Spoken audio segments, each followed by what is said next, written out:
All right. I'll link your Akasha terminal to record data. The next step is to use this knowledge capsule. Hold it in your hand. I'll help you establish a connection with it so you can activate its power.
Hey, how are you feeling?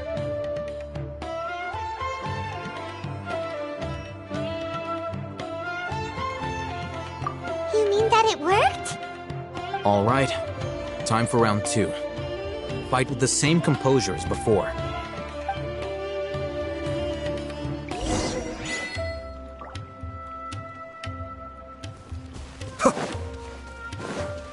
Be still.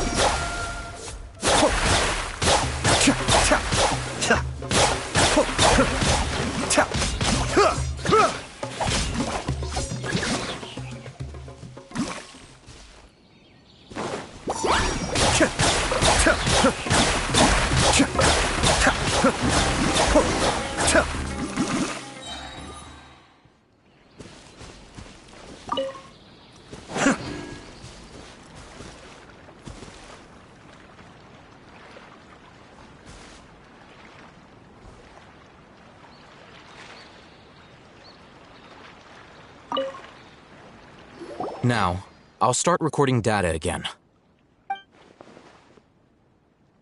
Oh, hey, Thumb. How's it going? Well, the knowledge capsule you purchased did improve his combat capability. During the second fight, his overall fighting performance increased by 0.073%. Wait, how much?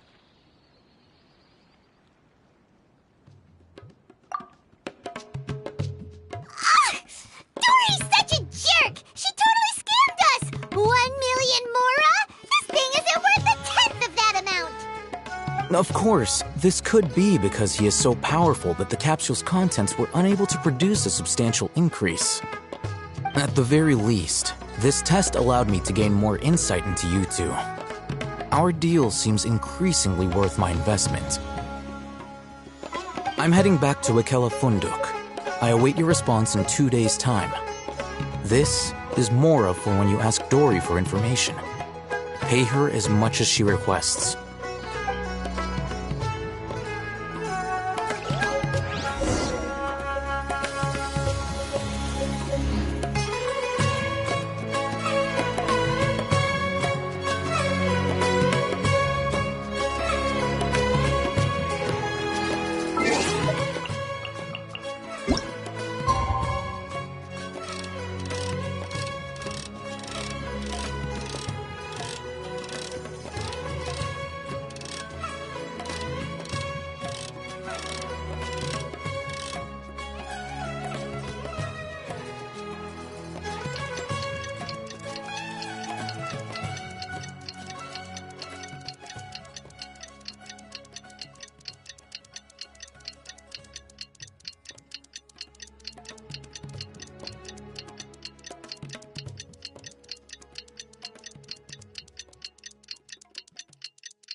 Today and ask her about where the Divine Knowledge Capsule is.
patrons.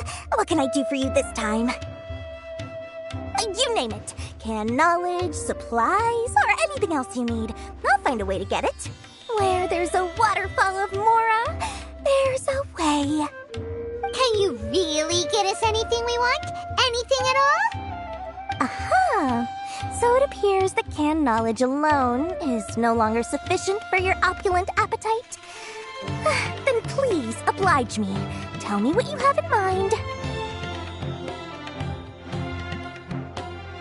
Oh!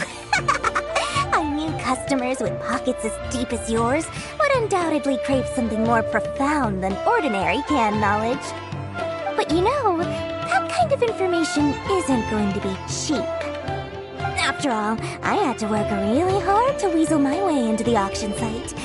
Not to mention that if anyone found out that I was the leaker, I would be in big, big trouble. But how can we be sure your information is accurate? Paimon's curious how you just happen to have this kind of info the moment we need it. Because to me, anything of value is what I consider to be my supply. Therefore, I must always be aware of what's hot on the market in order to secure more sales. As for the information's authenticity, well, you've no need to worry about that. I used a camera to take a picture of the transaction. That way, no one can dispute it. It's always a pleasure doing business with such sterling patrons. Now that you've paid in full, here's the scoop.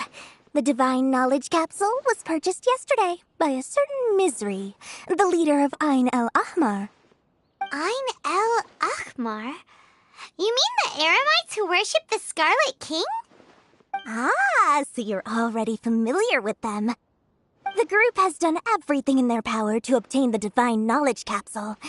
After all, they believe it contains the power of the Scarlet King. That Divine Knowledge Capsule is unlike any other canned knowledge I've seen before. It was glowing bright red. The capsule is clearly visible in the picture I took. You can look for yourself. Thanks for the info, Dory. Please, it's my pleasure. It's all thanks to discerning customers such as yourselves that my efforts yesterday were not in vain. Please, don't hesitate to contact me if you ever need anything else in the future. Mora for Dory opens doors. Well, we figured out where the Divine Knowledge Capsule is. It turns out it ended up in the hands of Ain el-Ahmar. Let's head back and talk to Al-Haytham. Does this make sense to you, Caesar?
Really? All right. Let's hear it.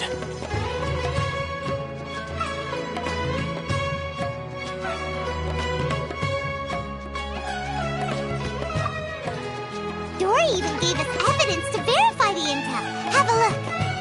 Huh, look at that. Clear as day. It must have taken some guts just to infiltrate the scene of the Eremites transaction. But then to get close enough to take a picture like this. Bold move, Dory. Very bold move. All right. The person in this picture is indeed Misery, the leader of Ain el-Ahmar. And the glowing red capsule he's holding appears to be the Divine Knowledge Capsule. In which case, if we play our cards right, when we confront them next week, we should be able to force them to show their hand. At first, Paimon didn't get why you were provoking these Ein El Akhmar guys. But now, it sort of makes sense. Everything's playing right into your hands. After we defeat them, we can finally have a serious talk with their boss and get them to lend us the Divine Knowledge Capsule. Thank you for your time and efforts. Take a few days off while I make some preparations. Let's meet up again on the afternoon of the arranged date, 3 o'clock sharp. See you then.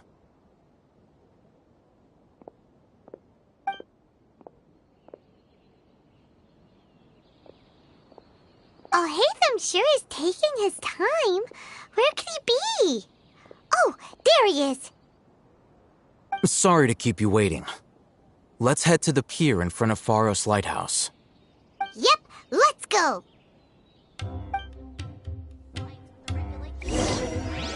thought Sumeru would be different, but nope, everywhere's the same.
Oh, Hatham.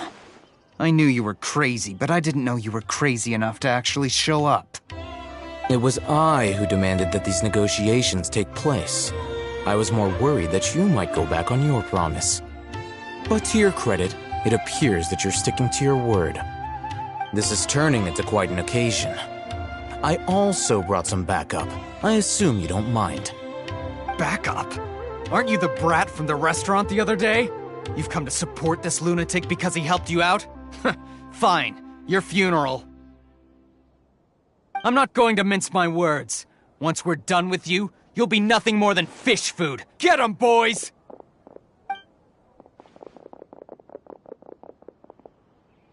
Uh-oh, here they come. Good luck, you two.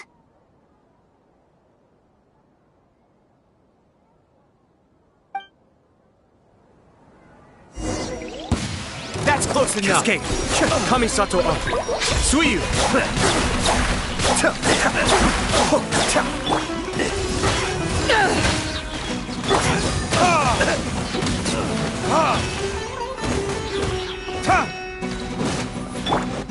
Eyes on me!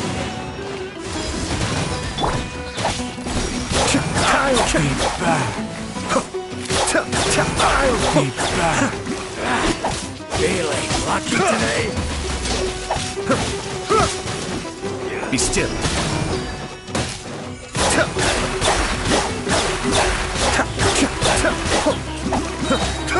Mind the deluge.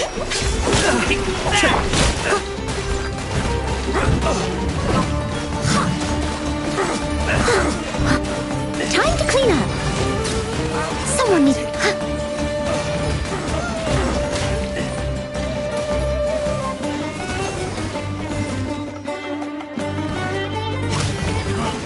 You.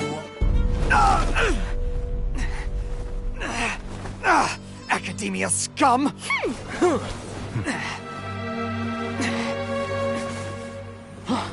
Boss! Finally! Did you use it? Great! Now we can...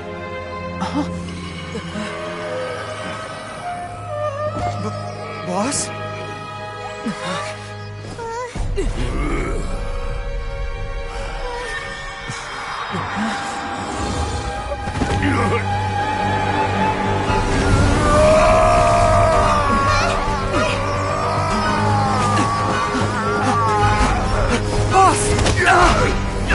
Boss! What's wrong? What happened to him? We have to cut his Akasha connection, now.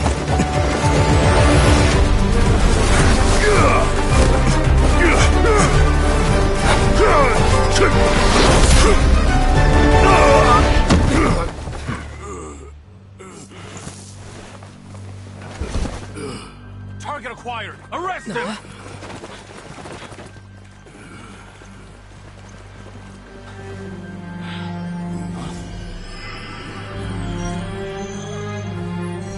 Do not impede our work. Is that understood, Al-Haytham? Of course. I was only trying to help. Take him away!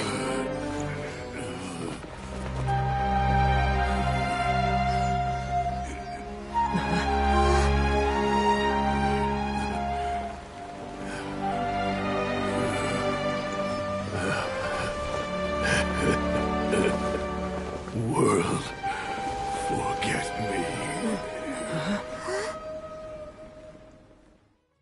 On this one. What in Tibet just happened? It's like that big guy suddenly lost his mind. It looks like he used the Divine Knowledge Capsule. You mean the Divine Knowledge Capsule did that to him? Oh, yeah. You mean how some researchers go insane after getting knowledge from Irminsul? I've heard of numerous incidents of researchers in Satyavada life going insane. The state that man is now in suggests that this is a similar situation. This Divine Knowledge Capsule does appear to be linked to the gods, but beyond that, it doesn't seem anything like the rumors suggest. Possessing it doesn't grant you divine wisdom or power. Did you hear what he said? World, forget me. What could that possibly mean?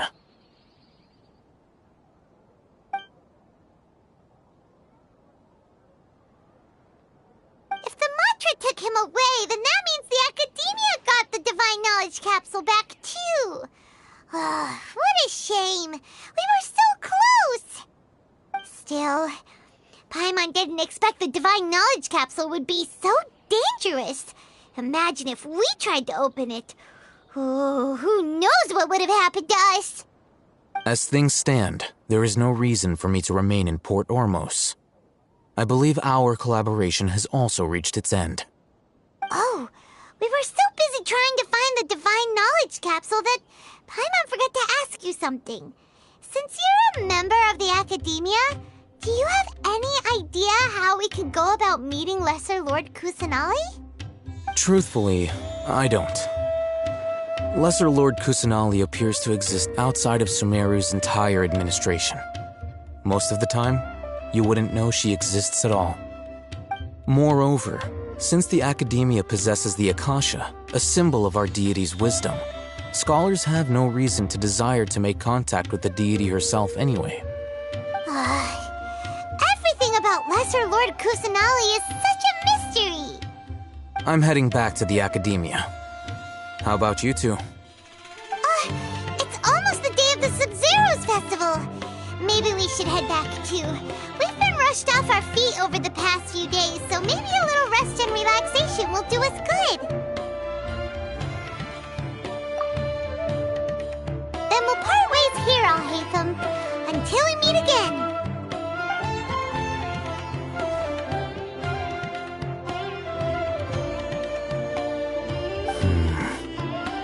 Now, do I deal with this thing first? Or should I produce the report that the higher-ups require?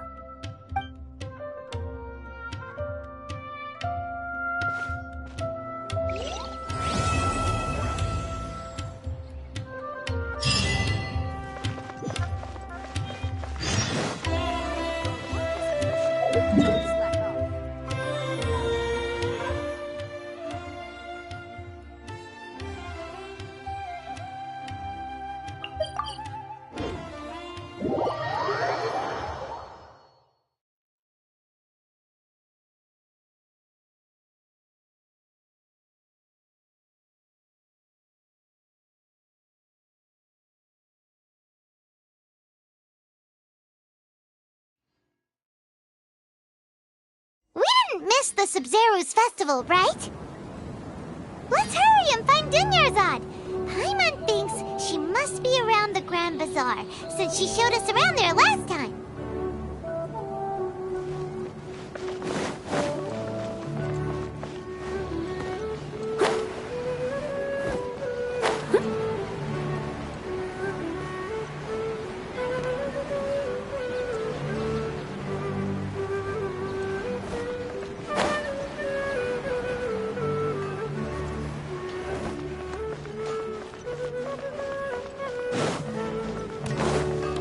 Someone needs assistance.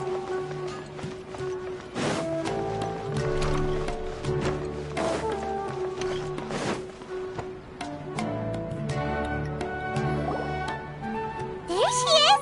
Dunyarzad! We're back! Just as promised, Traveler and Paimon.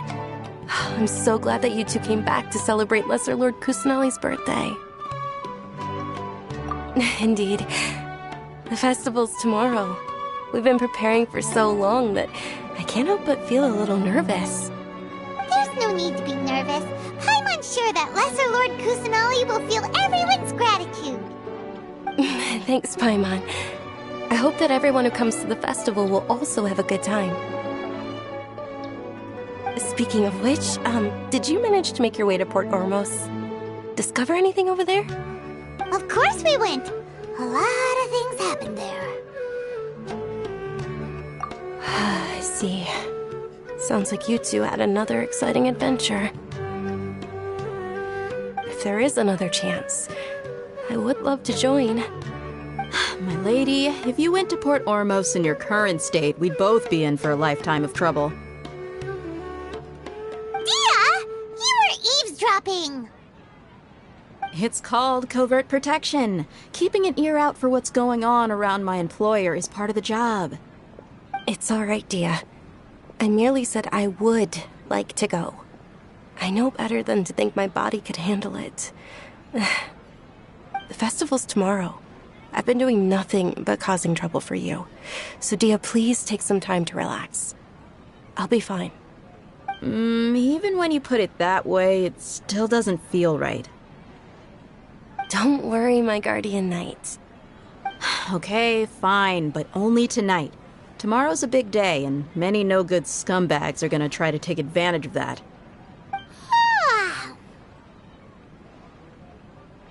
Oh, you two must be exhausted from your long journey back to the city. My apologies for not realizing this sooner.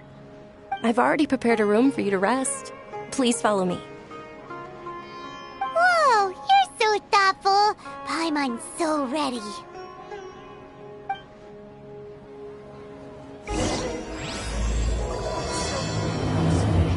Toys anyway. Every item I sell here comes with its own. I've got great food and great drinks and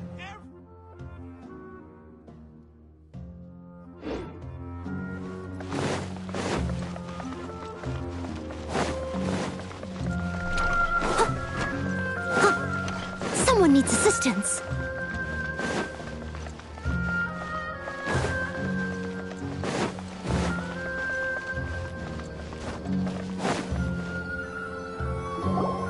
Here we are.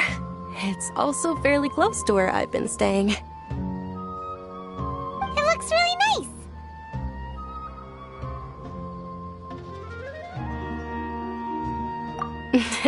Not at all. Just tell me more about your adventures when you next get the chance. That's Paimon's specialty. Paimon can tell you stories next time. Oh, if you don't mind, how about we all walk around together tomorrow? All of my friends will be working the festival, and Dia is still insisting on her covert protection. Yeah. It'll be pretty hard to relax and enjoy the festival if Dia's constantly hovering over you, right?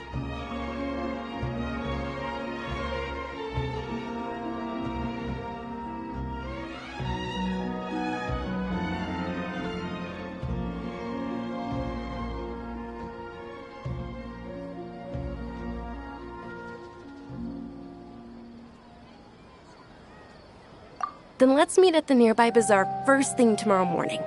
Have a great night. It's a deal. Good night, Dunyarzad. I may be too excited to fall asleep tonight. See you tomorrow. Paimon's starting to really look forward to the Sub-Zero festival too. Will there be lots of yummy food? Oh, no. Thinking about food is just gonna keep Paimon up all night. The earlier we sleep, the better. Let's go inside, Traveler.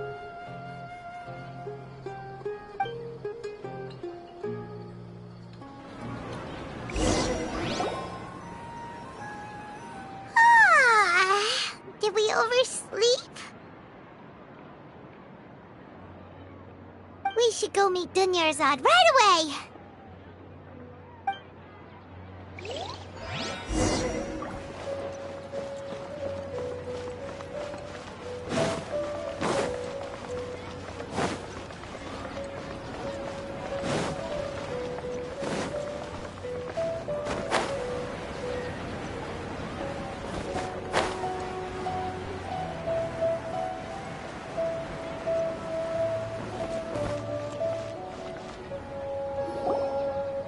Traveler, Paimon, I've been waiting for you two. Good morning, Dunyarzad. We must have overslept a little bit. Not at all. I arrived early. Today is finally here. I must cherish every moment as if it were gold. You've worked so hard for this day. You gotta enjoy it to the fullest. You know it. Oh, it's just that, as expected, I had some trouble falling asleep last night.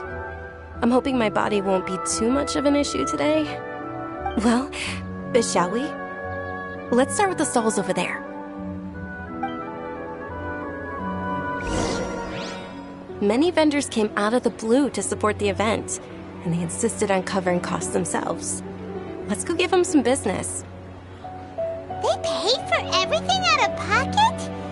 Oh, sounds like they're not in this just for the Mora. They all said that contributing to a lively festival atmosphere is more important than money. Especially since we don't often get to celebrate Lesser Lord Kusanali's birthday. Ooh, they're selling food over that way! Let's go take a look!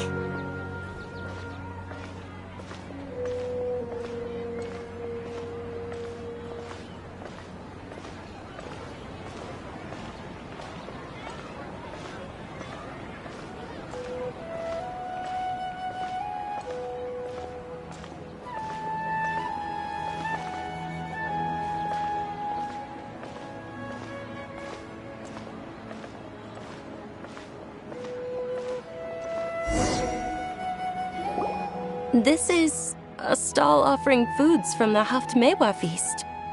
Oh, you could tell straight away. I thought most people nowadays wouldn't know. Mushrooms, flowers, and all kind of fruit? It's all vegetarian stuff. Oh, Paimon's a little disappointed. So, what's the Haftmewa feast you mentioned just now? It's another Sub-Zero's festival tradition. People used to set their tables with 7 different foods. Generally speaking, the most common selections were foods like Rukushifa mushrooms, lunar lotuses, Sumeru roses, sunsetias, kapalatas, hara fruits, and zaytun peaches. So, the Sub-Zero festival is a vegetarian holiday? You don't have to be a vegetarian to enjoy the spread. We just use the 7 foods to symbolize the 7 virtues of the Dendro Archon. Wait, but if that's the case, if Sumeru uses vegetarian food to represent the Dendro Archon, then wouldn't the Pyro Archon's festival be full of food like roasted fowl, juicy meatballs, grilled steak? Oh, Traveler, we have to go to Natlan as soon as possible! I hope your wish comes true one day, Paimon. Thanks! Alright, how about we also check out some of these other stalls?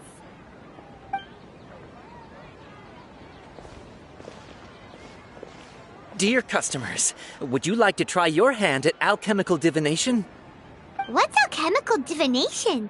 Those two things sound like they'd be fun to try together. Right? I thought the same when I first heard about it.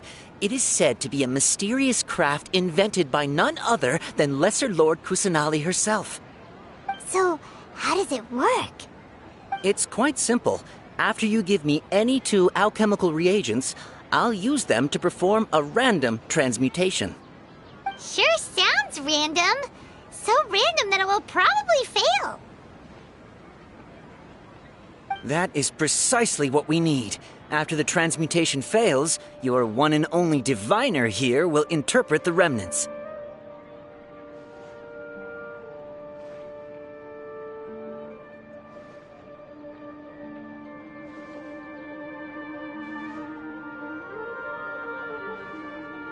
Well, according to Lesser Lord Kusanali, everything is interconnected, and all that occurs can be traced back to fate. You could say this is a pearl of old wisdom. Why does everything sound so much more credible when Dunyarzad says it? Are you guys working together? So that's the true wisdom behind it. This young lady sure knows her stuff. So, how about it? Want to give it a try?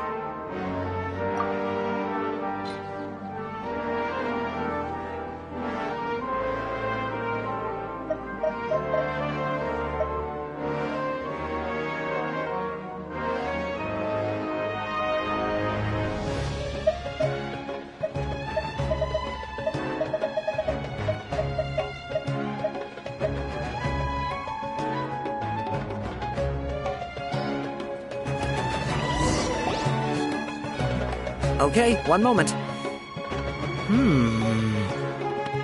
It's the moon. Paimon wants to take a look too! Is it? It looks more like a pie that Paimon bit into. Generally speaking, the moon signifies... It means... Wait a moment. Is he really looking it up in a book? Oh, I remember now. It means illusions and lies. Illusions and lies? That sounds rather ominous. Yes, but this book says that if you trust your intuition and overcome your fears, the sun will surely rise. He's not even trying to hide his book anymore. Naturally, fate will only ever show you the beginning of a journey. It is up to you to forge your own ending. Oh, thank you so much. I'll keep that in mind. Oh, it's nothing. I'm just learning as I go. Guess that was still pretty interesting. Okay, on to the next stall. They say the Sub-Zero's festival was very lively a long, long time ago. Large flower carriages used to parade through the city. As they headed towards Port Ormos, people would throw flowers, candy, and liquor all along the way. Dunyarzad's eyes are sparkling right now. I wish I could have seen that spectacle. But if you ask me, I'm sure Nilou's dance of Sub-Zeros will be just as impressive.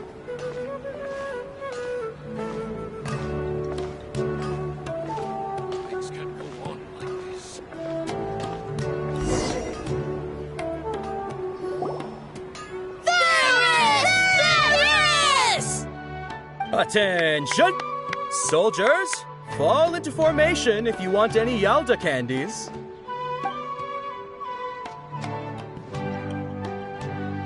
It's a weird guy with a weird hat. Hey, it's Dunyarzad! Wow! Miss Dunyarzad, the children love you even more than the Yalda candies. In the few short days it took to prepare for the Sub-Zero's festival, the children have all grown very fond of you. The Hallowed Night of Flowers. It's an honor that you know my name. Attention! In the name of Ferris, the Knight of Flowers, I commend you on your contributions to the glorious Sub-Zero's festival. All right, little soldiers. Take your Yalda candies and don't forget your loyalty to Lesser Lord Kusanali. Dismissed! Yes, Knight Ferris! Just what is going on here? Ferris, the Night of Flowers, is another Sub-Zerus festival icon, and one immensely popular with children. In the past, the actor portraying Ferris would also sit on a flower carriage. It's all thanks to Miss Dunyarzad's sponsorship that the children can make such wonderful memories today. As are we to you, Vihar. Oh, not at all. Oh, speaking of tradition, do you want some Yalta candies? They're a festival staple, and I happen to have some boxes readied here. Take a look and pick whichever one you want.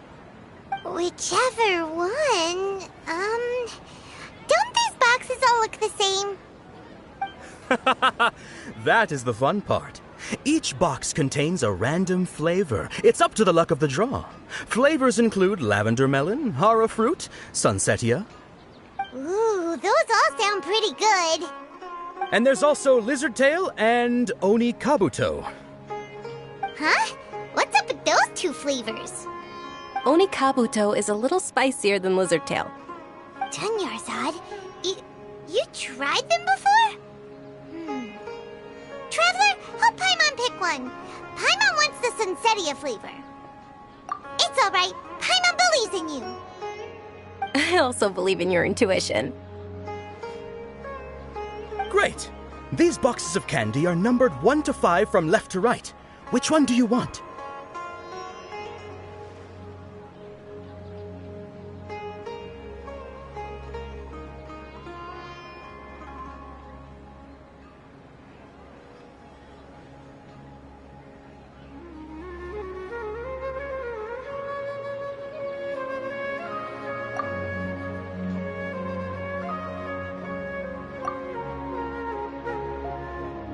Attention! That's unfortunately hara fruit. Oh, Paimon thought you survived so many epic battles because you had incredible luck. But looks like Paimon was wrong. The sunsetia flavored candy was in box number 4. How about this? The most important thing is that everyone has a good time at the festival. So please, take both boxes. Really? Thanks a lot, Knight of Candies! It's Night of Flowers, not Night of Candies. Paimon really wilted the carriageless Night of Flowers. They all basically sound the same. We got our candy, so let's keep going. Oh, actually, I just remembered that I left something behind. Since you're here, can you come with me to get it? Dunyarzad, you probably forgot because you're so excited about the Sub-Zero's festival. How embarrassing.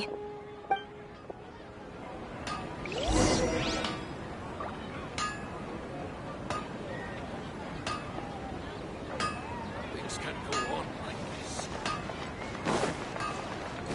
Someone needs assistance.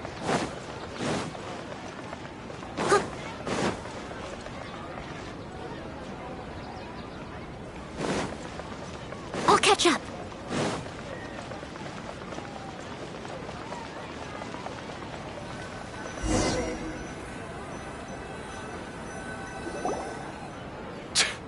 We're too late.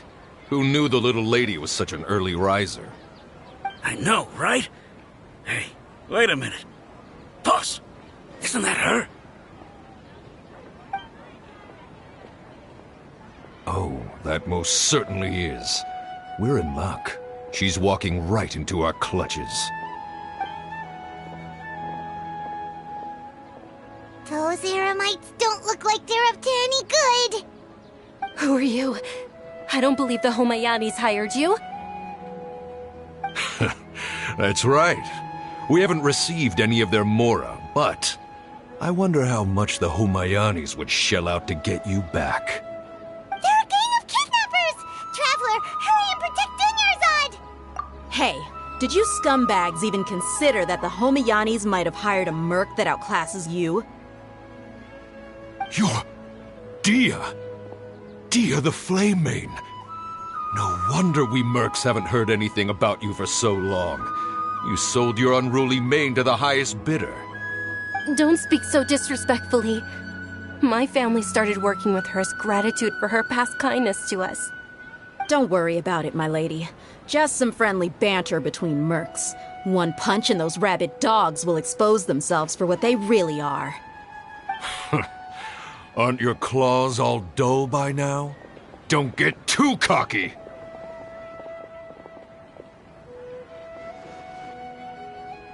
Traveler, take Miss Dunyarzad to a safe location. No! We're gonna stay and help! There's too many of them! You're right. Alright, fine. Please be careful, Dia. Don't waste your time worrying about me. This is my job. Look out for yourself. After I've wiped the floor with them, I'll go find you all.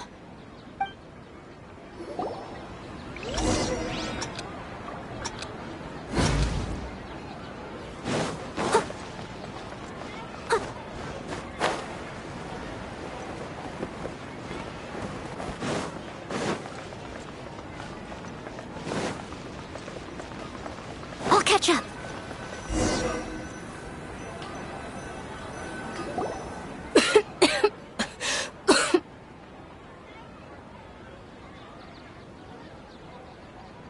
Dunyarzad, are you okay? You look a little pale. Are you in shock? I'm fine. My body always reacts like this whenever I exert myself too much. You sure you're okay? I'll be fine after some rest. I'm more worried about Dia. After all, none of this would have happened if I hadn't insisted on coming out today. Yeah, don't worry.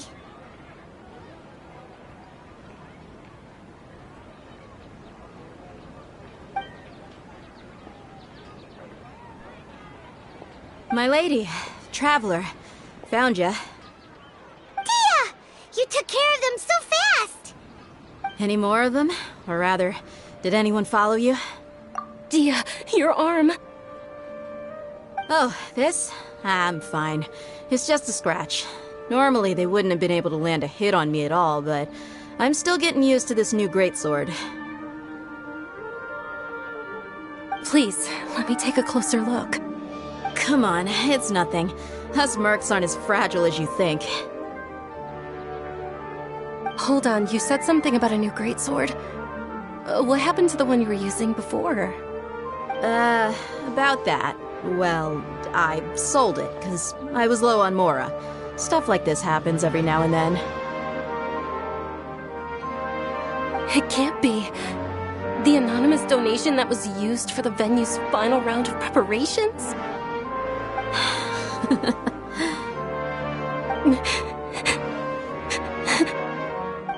Hey, Miss Dunyarzad, I wasn't trying to make you cry, and I'm not gonna lose my commission because I made my employer cry, am I? Okay, making your employer cry won't affect your commission, but selling your weapon without permission and getting hurt? I'll have to reevaluate your performance. You're so unreasonable, my lady. Thank you very much, Dia. Don't be like that. I get embarrassed really easily.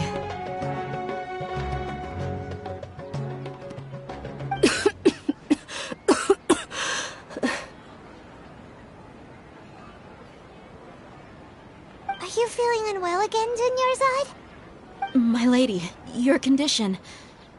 Traveler, can you take her somewhere to rest? I'll look around the area to make sure we're safe from an ambush. Truly.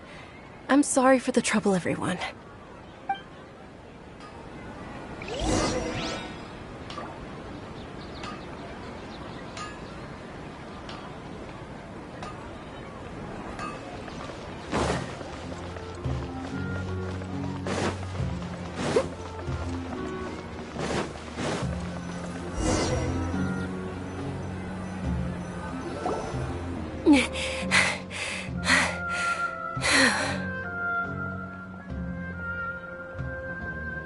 Are you feeling better, Dunyarzad? Yes, much better. Just give me a few moments and I'll be good to go.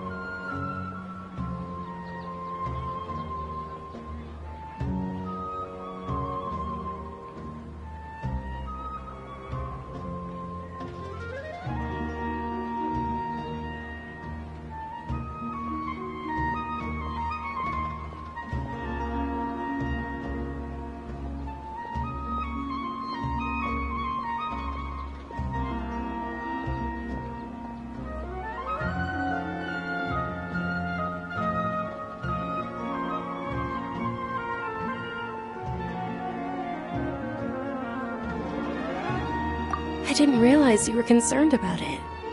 I guess I shouldn't continue to keep it a secret. I was actually born with Elazar. It's terminal now. Can't believe it's Elazar! Oh, you've already heard of Elazar. In that case, you probably know about its severity. Sumeru's current medical advancements still haven't been able to find a cure. The disease's progression can only be delayed through environmental therapy. Dunyarzad. There's no need to be sad. I've always lived with Elazar, and I came to terms with it a long time ago. Compared to the simple fact that I'm afflicted with this, its effects on my life have been much more painful. I know that my family loves me dearly. They've done all they can to provide the best environment for me so that I can live for that much longer. However, I know I will one day succumb to this. Did you know? Before I ran away from home this time, the world outside of my home didn't even know that I existed. Since I was a child, all I could do was sit on my bed and stare at everything outside of my window. I'm sure my family's worried and disappointed in me for running away, but I just didn't want to have any regrets. I wanted to meet other people. To me, there's nothing more beautiful than being able to meet and speak with others. Not to mention the incredible time spent preparing for the festival. The joy on everyone's faces here, and all the support I've received from friends like Dia. This way, when my final day does arrive, it will be less sorrowful. At the very least, many people will remember that I once existed in this world, right? As long as you don't forget Paimon. Paimon also won't forget about you. No, even if you forget Paimon, Paimon will still remember you. Thank you two so much. I apologize for the depressing conversation. This is out of character for me. To be honest, Lesser Lord Kusanali gave me the courage to do all of this. If it weren't for her encouragement, I wouldn't have taken that first step.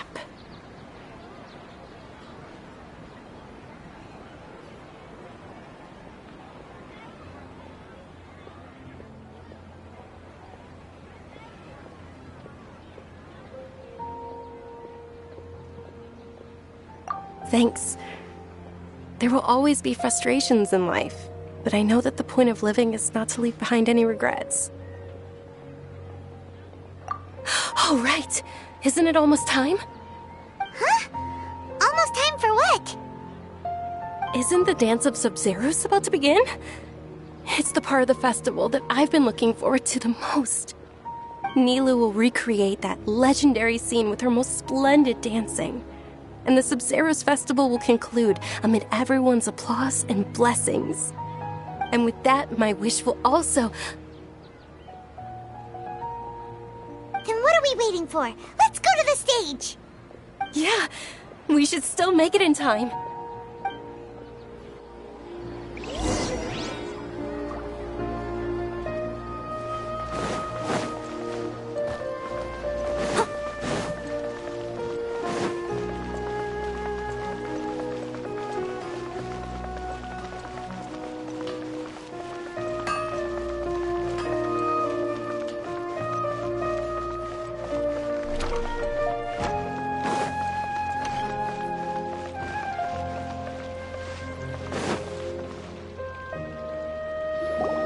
Were you not aware that the law prohibits this type of performance from taking place without prior permission?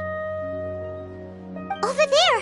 Someone's yelling at Nilu! I think I just saw the Academia's Grand Sage. Why is he here in person? But the Dance of Sub-Zeros is one of the key parts of the Sub-Zeros festival. If we can't perform it... The Sub-Zeros festival. The law also prohibits the private hosting of large-scale religious festivals. Only the Academia can host such an event. If you continue to resist, we will have to order an investigation into every single event organizer. The Grand Sage has already granted you much leniency, I advise that you exercise tact. How did things turn out like this? The Academia was originally responsible for the Sub-Zero's festival, but they failed this responsibility for many years. I need to speak with them. This is a hard pill to swallow, but you're right. Things would only get worse. Art, dance. Aren't you ashamed of pursuing such frivolous and meaningless activities in this land of knowledge and reason?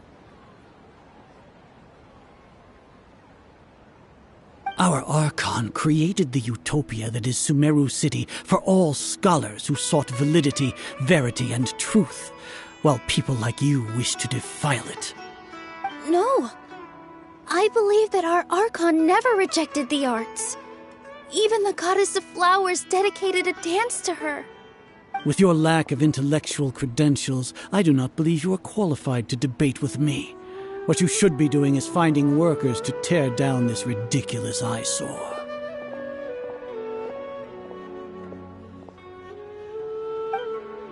When we return, have the scribe draft an ordinance before the next Nyagarbha Day that prohibits public art performances. We will announce it to the public later via the Akasha. Understood. I will inform him when I return.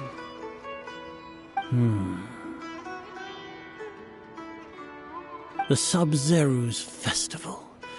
Go celebrate the birth of that god to your heart's content. Nilou, are you okay? Oh, Dunyarzad. You all saw that just now? The Grand Sage ordered us to stop the performance. Yeah. Let's go somewhere the Academia can't find us and perform there. But how do we let everyone know? And what about the atmosphere on the stage? Or we could get people to block them off so they can't interrupt the performance. No. They just threatened to investigate the organizers. If we were caught... Nilou, it's all right. Don't worry about it. But you've been looking forward to the Dance of Sub-Zero so much. And I know how important this festival is to you. I don't want you to have any regrets. It's okay.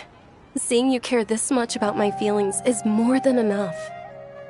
It would be too risky to continue the Sub-Zero's festival at this point. I don't want to get everyone in trouble. If you say so. But you can sneak out for the next Sub-Zero's festival, right? We'll make sure the next one is a smashing success. The next one. Yes. Okay. It's a promise. It will be a smashing success. Paimon can't believe this is how things turned out. Those heartless geezers. It really is okay. There's nothing we can do about it. Still, I'd be lying if I said I had no regrets. I would have loved to see Nilou's dance.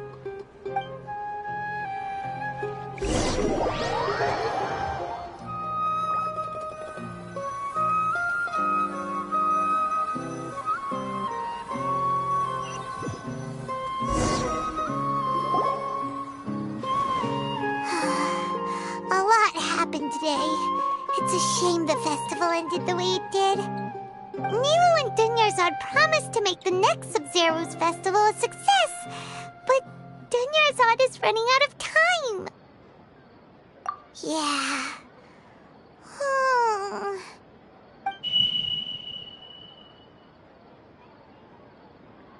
All connections have been secured to construct the most stable framework possible.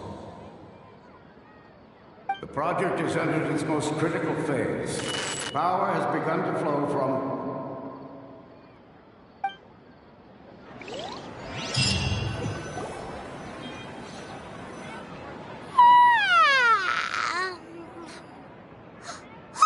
We're gonna be late! It's all because you wouldn't get out of bed! We should go meet Dunyarzad right away!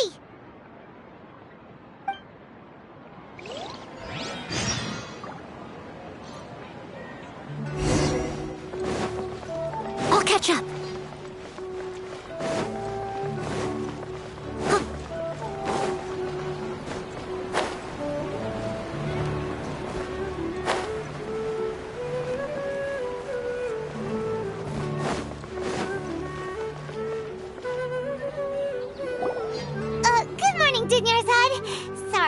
late? Not at all. I arrived early. You seem kinda tired. Did you not get enough sleep? I'm doing well. There's no need to worry. Shall we go? Let's start with the stalls over there. Sure! Traveler? Why are you just standing there? Let's get going!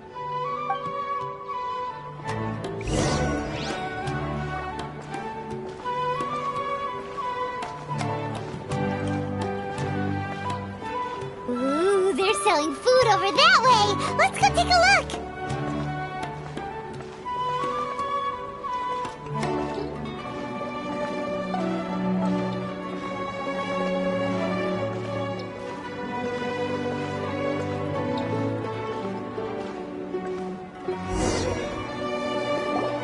This is a stall offering foods from the Haftmewa feast. You are quite well informed, miss. I thought most people nowadays wouldn't know. They're all plants! Oh, Paimon's a little disappointed. Actually, what is the Haftmewa feast you mentioned just now? It's one of the Sub-Zerus Festival's traditions.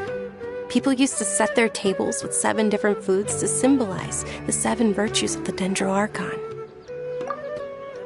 Appear to be in the form of the moon. Really? Paimon thought it looked like some kind of food. The moon signifies... It's escaping me for now. Wait a moment. Is he really looking it up in a book? Oh, right. It means illusions and lies.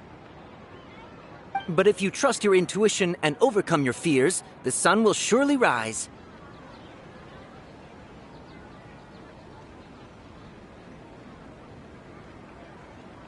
Understood.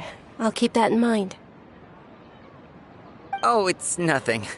I'm just learning as I go. Guess that was still pretty interesting. Okay, on to the next stall.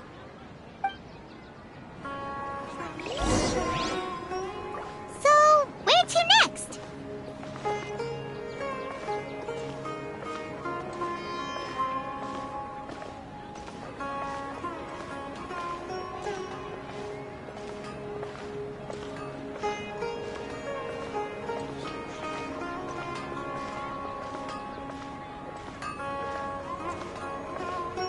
Things can't go on like this.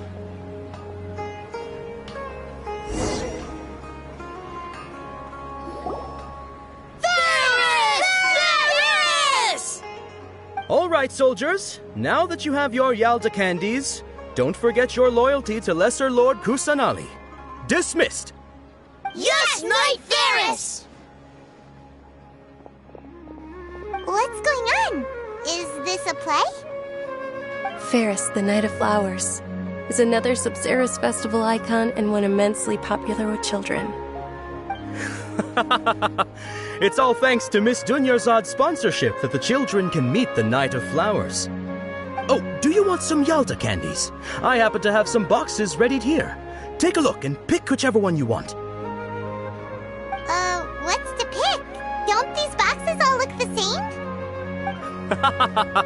It's not that simple.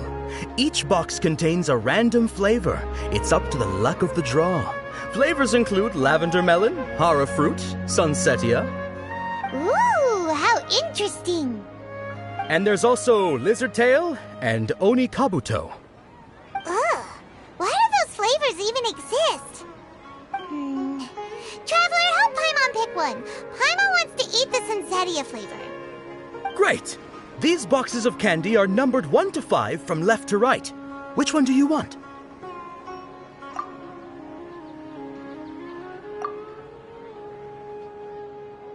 Ah, excellently chosen. Number 4 is indeed sunsetia. Ha-ha! Paimon bet you had incredible luck, and Paimon was right!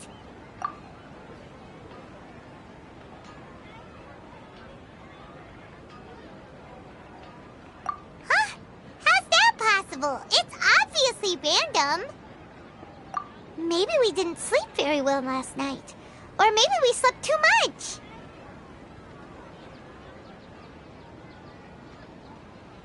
Oh, sure. Huh? Where are you going? You're just gonna walk off like that?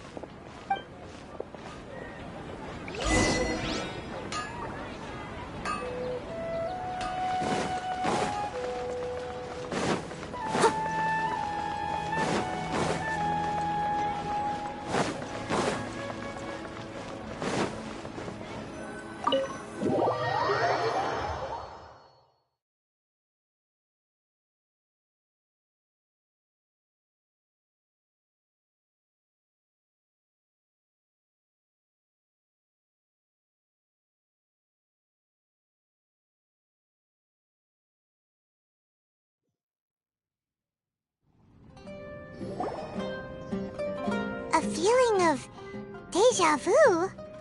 Oh, Paimon knows what that is. It's when you feel like you've already experienced whatever is going on. In that case, Paimon also felt something like that today. But that's just our brains playing tricks on us, isn't it? So why'd you run here in such a hurry?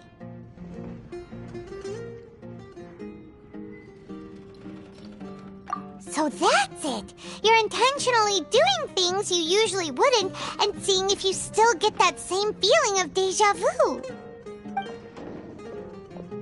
Welcome, you two. Are you here for lunch? What would you like to eat? Got it. You don't look like you're from these parts, but I gotta say, you've got good taste. I'll give this order to the kitchen. Coconut charcoal cake? Isn't it that burn thing that didn't look tasty at all? Oh, Paimon understands what you're trying to do now. You'd never normally order something like this.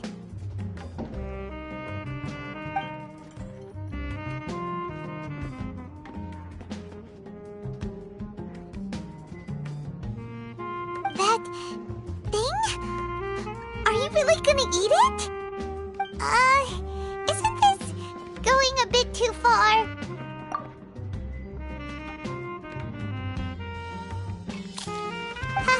How was it? The look on your face is telling Paimon that it tasted awful. Then, you mean... That's impossible! We were just talking about how gross it looked!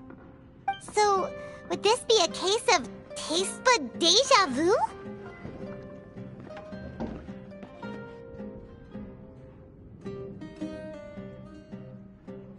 Paimon also gets the impression that we've been here many times, even though we aren't regulars. How about we go out again and try something else?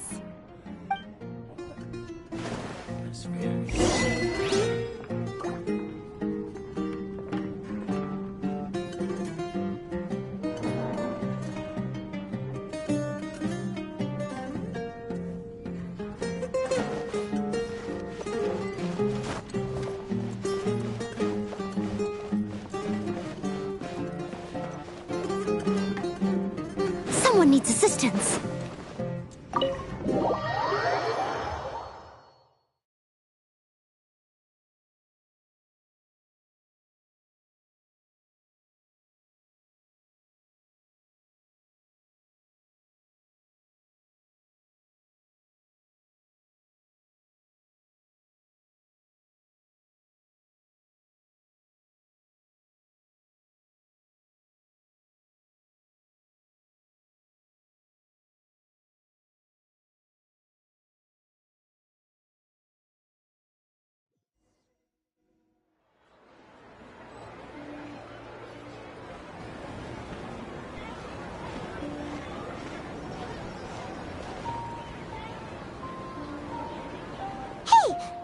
Is sitting by yourself on that bench over there.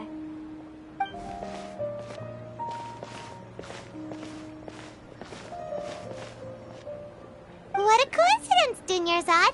We meet again. Why are you sitting here all by yourself? Oh, I ran into some kidnappers just now, but thankfully Dia came to my rescue. I started to feel unwell after that, so I sat down here. Kidnappers? Oh my goodness, are you hurt? I'm okay. Dia's arm got scratched, but it isn't serious. Whew. That's a big relief. But, Dunyarzad, you seem a little down today. It's the Sub-Zero's festival, and you've been looking forward to it so much! Not at all. I've always been like this. Excessive physical exertion or strong emotions tend to aggravate my illness. Besides, no matter how amazing today may be, it is but a single day. After however many more days, my time will come to an end. Paimon doesn't quite follow you, and Paimon feels like something's really got you down right now. It really is fine. I don't mind. Huh? Did something happen? Dunyarzad, have you ever felt deja vu? You know, like when you've already experienced something that's happening right now? Deja vu? No. But my days have been the same for years now. Even if I were feeling deja vu, I suppose I would already be used to it. Oh, Paimon sees. Then, is it only the two of us? It's almost time. Huh? Time for what? Nilou's Dance of Sub-Zeros is about to begin. Let's go.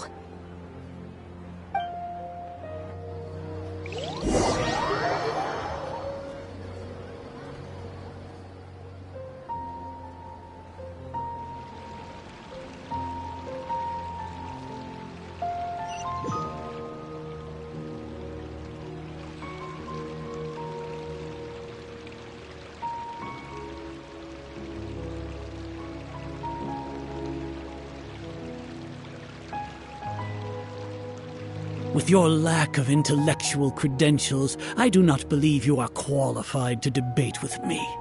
What you should be doing is finding workers to tear down this ridiculous eyesore. When we return, have the scribe draft an ordinance before the next Nyargarbaha Day that prohibits public art performances. We will publicly announce it later through the Akasha. Understood. I will inform him when I return. The Sub-Zero's festival. Go celebrate the birth of that god to your heart's content.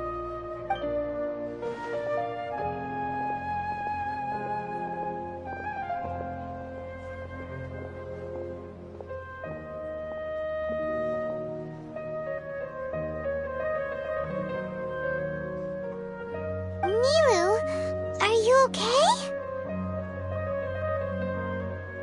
Oh, Dunyarzad. The Grand Sage ordered us to stop the performance. It's okay. There's nothing we can do about it.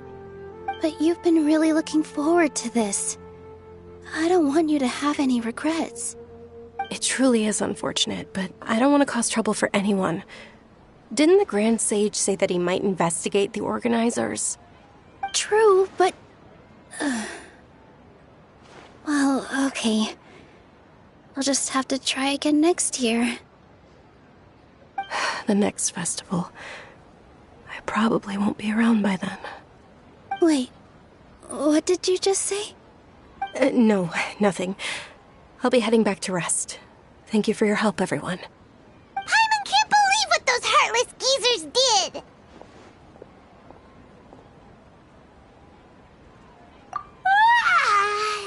Did Dunyarzad already go back? We should also return and get some sleep.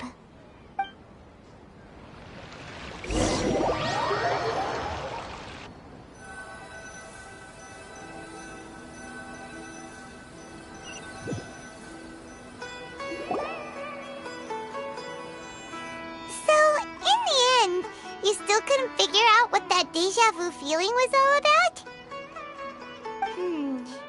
Maybe it really was because of exhaustion.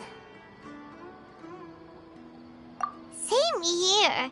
That's why Paimon stopped thinking about it halfway through the day. Then sleep. For now, we can chalk things up to exhaustion. We can do more thinking tomorrow.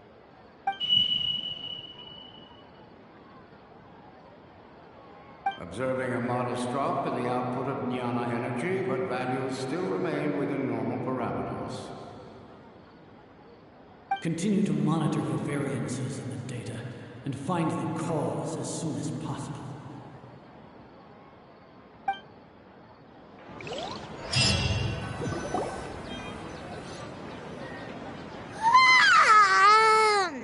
Why does Paimon feel so tired after so much sleep? Anyway, we should go meet Dunyarzad right away.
You waiting?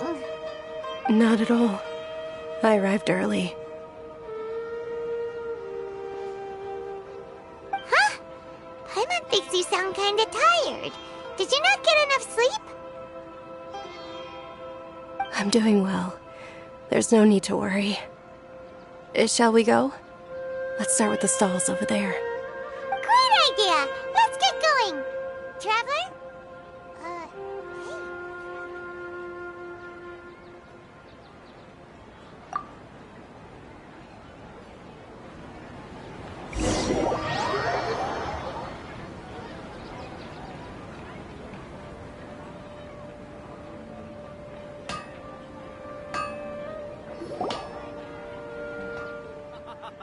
It's all thanks to Miss Dunyarzad's sponsorship that the children can enjoy the Sub-Zero's festival.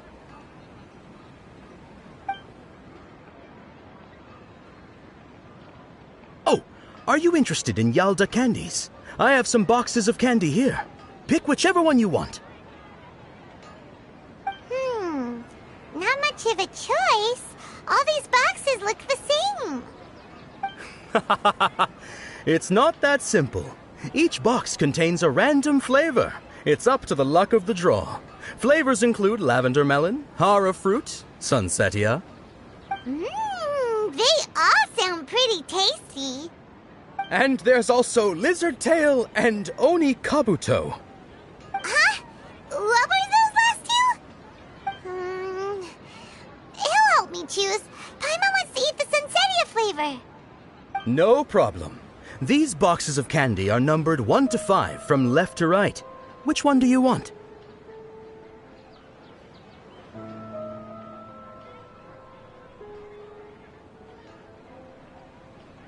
Oh, I like your confidence. No hesitation at all. Oh, congratulations! Number 4 is indeed sunsetia.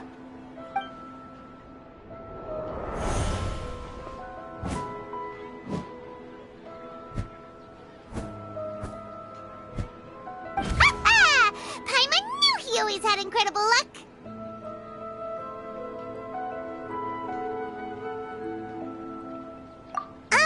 Paimon's not really interested in the other flavors.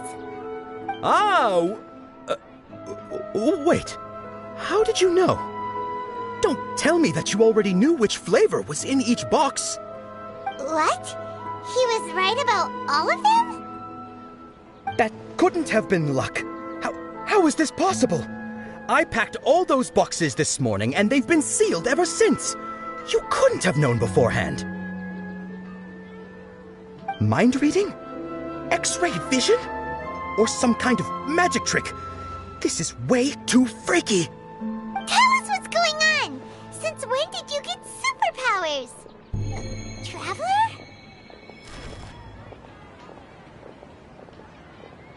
Hey, where are you going?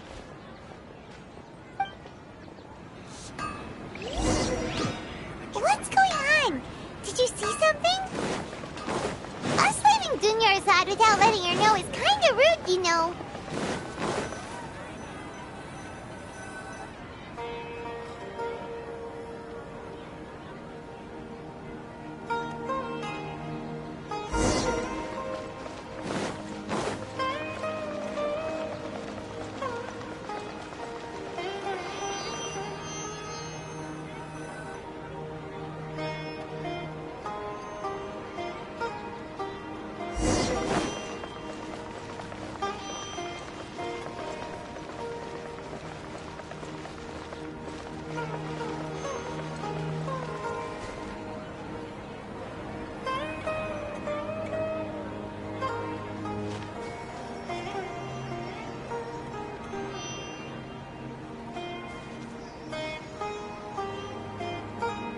What are you looking for?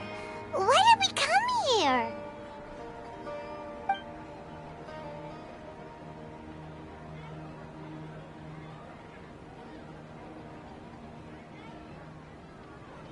Traveler?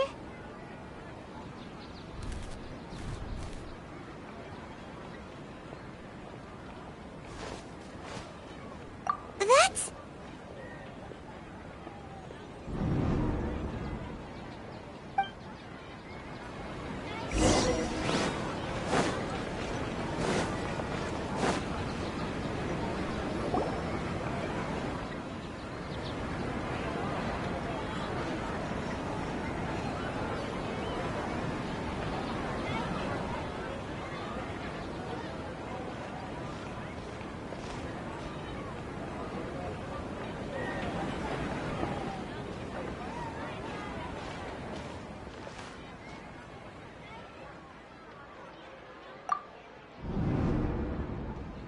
Look! That's... Isn't that Dunyarzad? What's happening here? Why are there two Dunyarzads? You already know that this isn't your first Sub-Zero's festival, don't you? I'm sure you already know how to use this. A knowledge capsule? Where did you get it? What's inside? You should use it too, Paimon. You know Paimon? Well, this seems kinda sketchy, but Paimon feels like this is what we should do.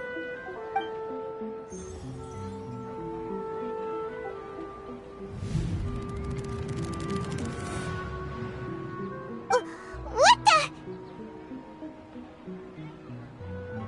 This is our 20th time at the Sub-Zero's festival? Huh? No. The 30th? 40th?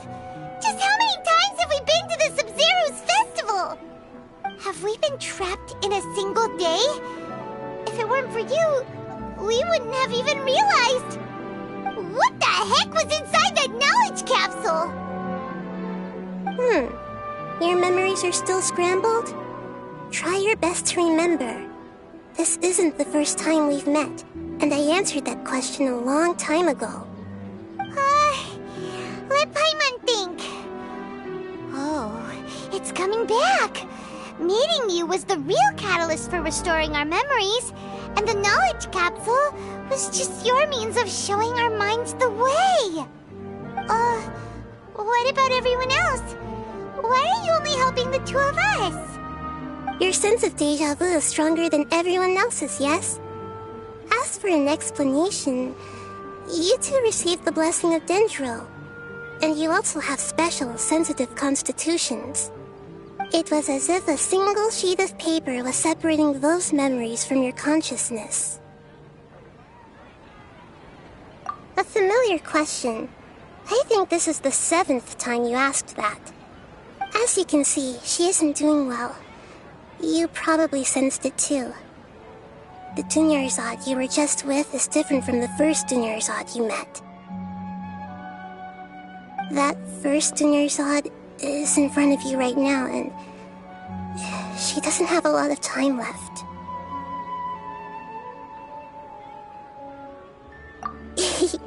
Looks like you're almost done sorting out your brain. Oh yeah, I'm Nahida.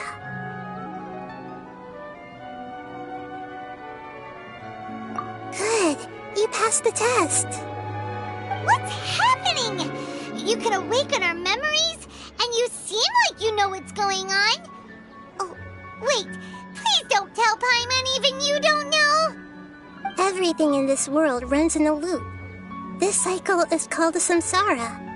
You, me, and everyone else are all stuck inside a one-day samsara. As for the truth, that's on you to find out. If you were told the truth instead of discovering it yourselves, it would literally blow your minds. I don't know how you'd be after that.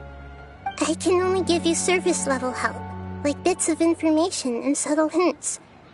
For the rest of the time, I'll be doing all I can to slow down Dunyarzad's illness. She looks like she isn't doing well at all.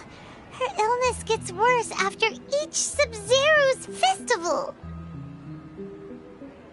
If we can break out of the samsara, I might be able to save her.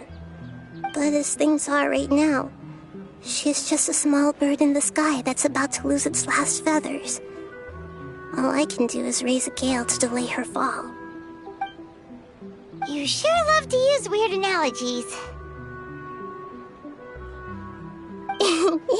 Analogies are wonderful tools.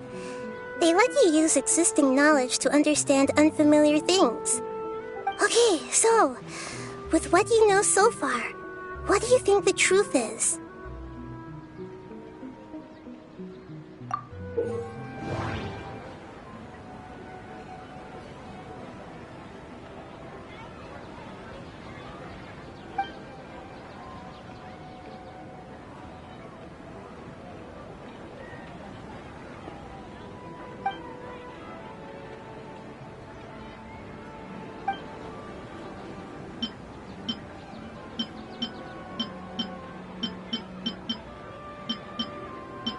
My mind feels exhausted, even though I haven't done too much thinking.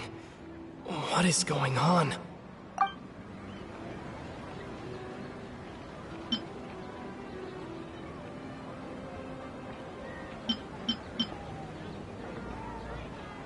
We've already experienced the Sub-Zeru's festival many times, and the day of the festival seems to be in a perpetual samsara.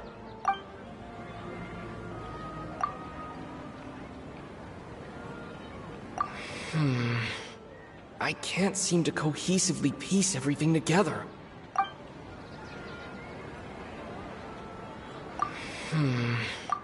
I can't... That should be it. The flow of time is endlessly cycling within one single day. A time loop. You've given similarly wrong answers in the past. A pity. Still the wrong answer? Paimon thought that made a lot of sense. It feels like time's just repeating itself. A simple time loop can't explain some of the phenomena. You two are still missing a lot of information. Unfortunately, I can't give you any more hints.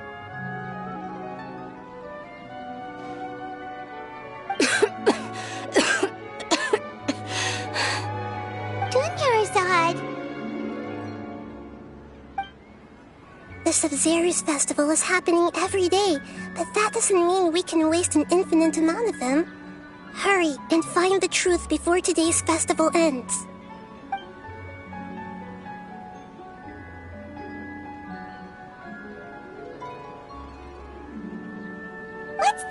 current situation. To save Dunyarzad, we have to escape the samsara of the Sub-Zeru's festival. And to do that, we need to figure out what's happening. The truth. Nahida rejected the idea of a time loop, so we must have missed something, right? Paimon's memories say that we've already done this many times, but let's go talk to people again. It's more productive than sitting here and scratching our heads. Why don't we start with those stall owners?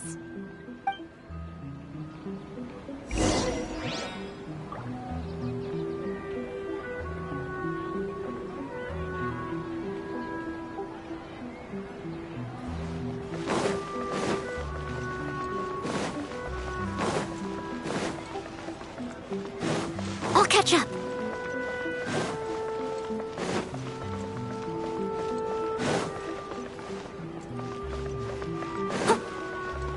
I'll catch up.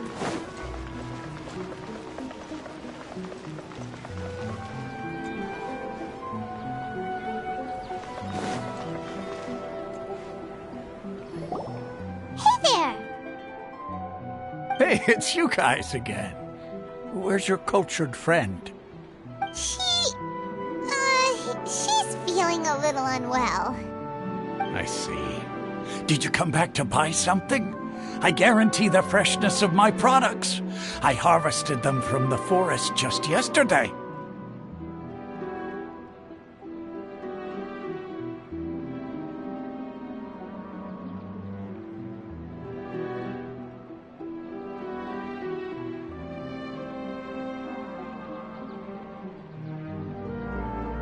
Huh? What brought this about? I hurried back from the forest yesterday, and I'm selling produce here today. I haven't felt anything strange. To put it another way, if you really think about it, was yesterday truly yesterday? Did you actually come back from the forest yesterday? What kind of philosophical nonsense is this? Are you two daydreaming? Didn't you know that no one dreams in Sumeru? Go somewhere else if you want to find someone to daydream with.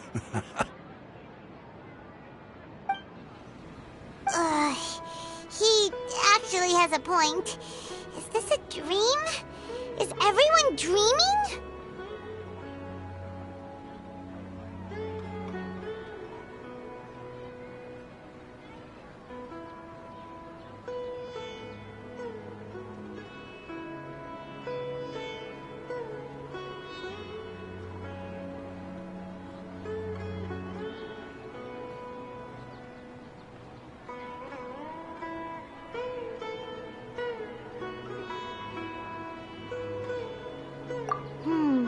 True. It's so weird that people here don't dream. Why is that? Anyway, if this all really were just a dream, we would have woken up a long time ago. Let's keep asking around.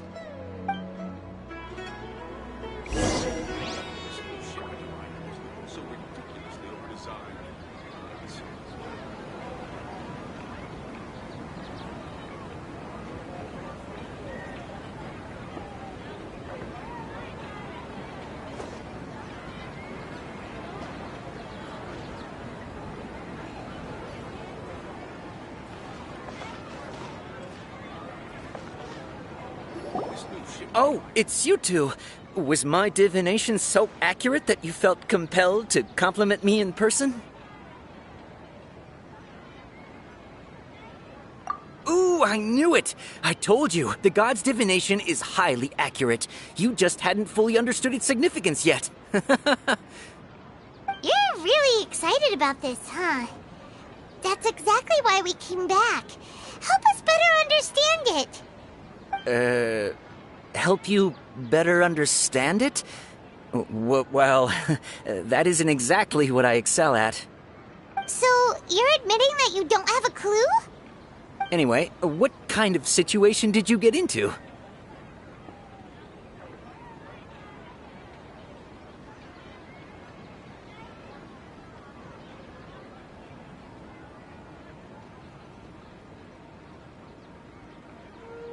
Huh? Hold on a second. I thought you guys just lost your wallet or fell for a scam.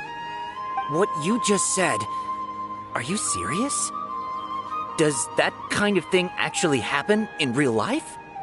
Paimon knew you weren't going to believe it. Marvelous. Truly marvelous. I believe you. Recall the interpretation of your divination. The moon, illusions, and lies. It really felt like an omen. When you say it like that, the divination does sound like it's related to what's going on. Can you read any more into it? I believe that the Archon's revelations are never more than vague hints. Anything more specific is beyond the reach of mere mortals. The book only says, if you trust your instincts and overcome your fears, the sun will surely rise. So that's how it is. Looks like fortune-telling is just fortune-telling. It's no good for practical problems. We haven't made any progress. Who else can we talk to?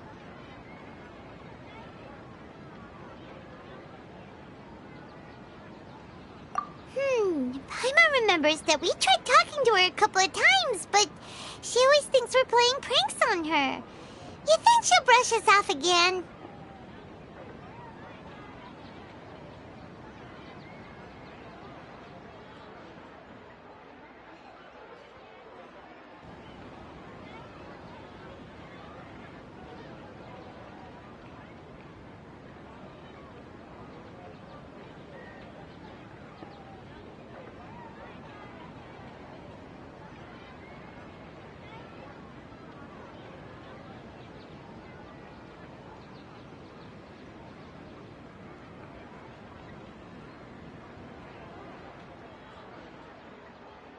Yeah, if we tap into Dia's strong sense of responsibility as a mercenary, then she'll definitely take us seriously.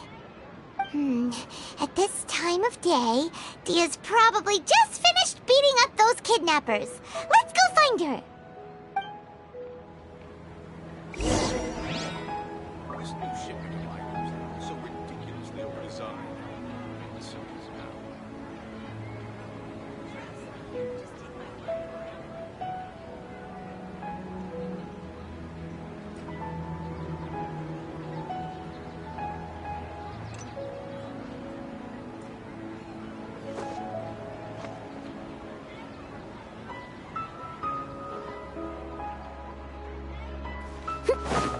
Someone needs assistance.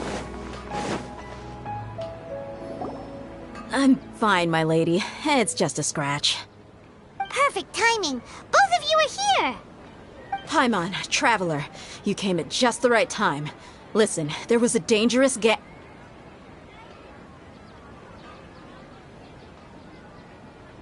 Huh? You saw? Then why didn't you jump in earlier? If someone was protecting Miss Dunyarzad, I could have went all out. Anyway, can you do something for me? You want the Traveler to take Dunyarzad somewhere to rest up while you check to see if there's still any kidnappers around. Did Paimon get that right? How did you know what I was going to say? We need to say something convincing.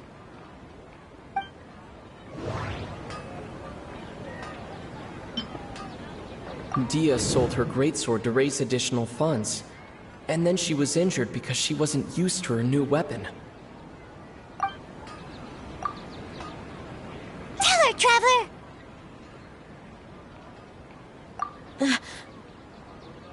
I didn't tell anyone about that. Including Miss Dunyarzad. You couldn't have known. And just now, you literally took the words right out of my mouth. What's going on? All right, so this is the situation.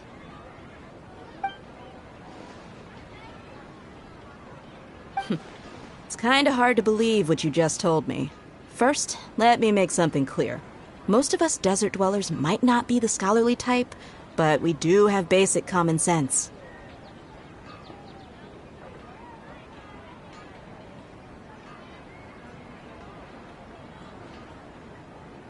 She's quieter than usual. Uninterested in anything and really gloomy. Yeah, she isn't the same as before, but her parents said that this is how she was like at first.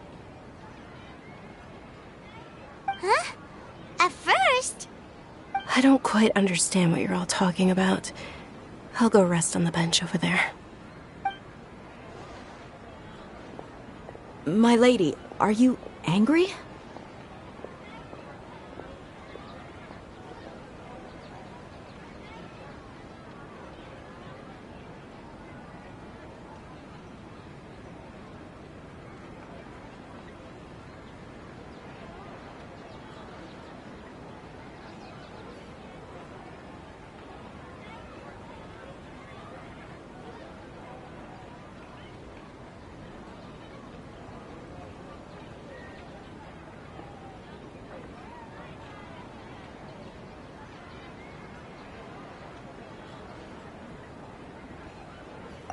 All right, I'll give you the benefit of the doubt since you knew about my greatsword.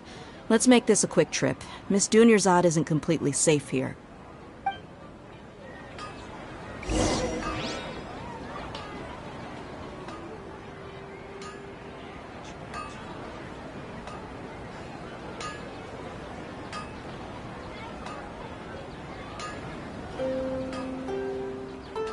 Leave it to me!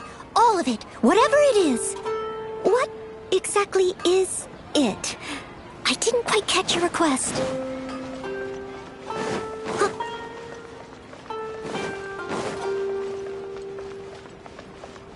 Someone needs assistance.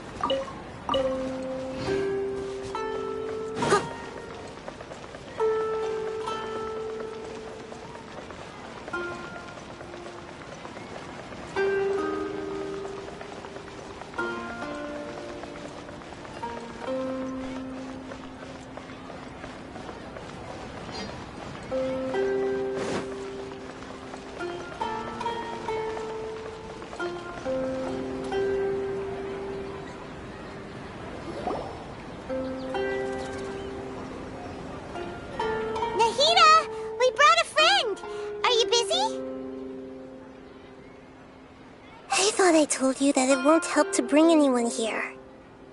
We just wanted her to see the real Dunyarzad's condition. The real Dunyarzad? Where and who are you talking to? Huh? I told you that you two are special. Other people can't see me or Miss Dunyarzad here.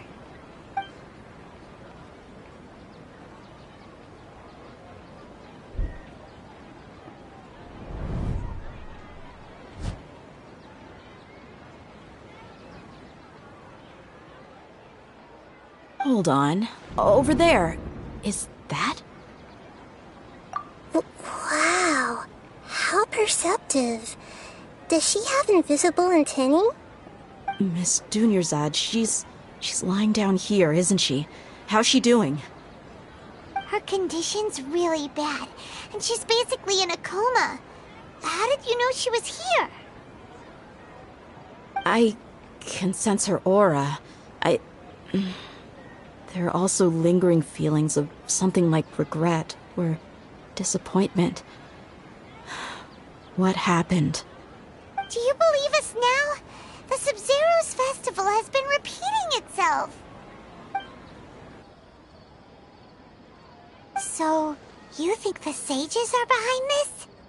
Yeah, they've always been against us. Wouldn't surprise me if they're using the Akasha to intentionally repeat the Sumeru's festival as a sick joke. You have a point.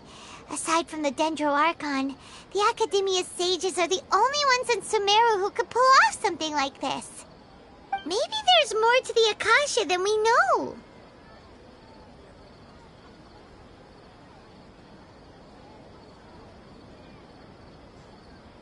Right! Didn't you awaken our memories using something that looked like a knowledge capsule? That means you must know something about the Akasha! The Akasha relies on the power of a gnosis to operate, as it is the manifestation of the God of Wisdom's power. It compiles the wisdom of the entire populace, and it grants knowledge to the people. A gnosis could do that? No wonder the Akasha is so magical. It's being powered by the gnosis of Sumeru's Archon. So, this Nahida you mentioned, what did she say?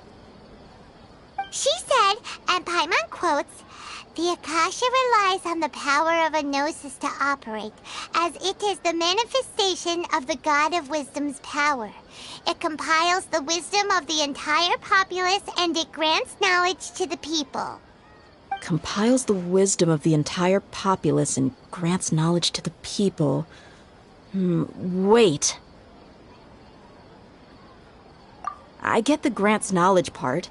That's what people have always used the Akasha for. But compiling the entire populace's wisdom? How does that work? Did she mean that the sages enter new knowledge into the Akasha? Oh, yeah. That sounds about right. What do you think?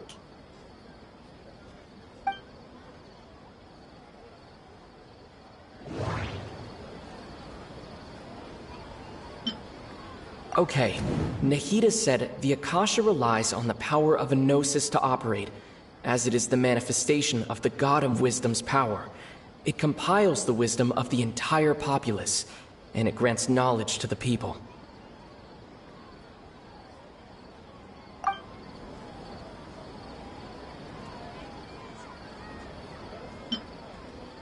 People in Sumeru don't dream. What a strange phenomenon. Okay, Nahida said the Akasha relies on the power of a gnosis to operate, as it is the manifestation of the God of Wisdom's power. It compiles the wisdom of the entire populace, and it grants knowledge to the people.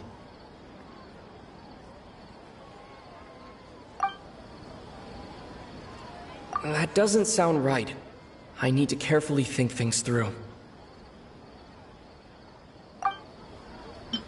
People in Sumeru don't dream. What a strange phenomenon. That doesn't sound right. I need to carefully think things through. What's happening right now seems to have happened before. This feeling has been getting stronger and stronger.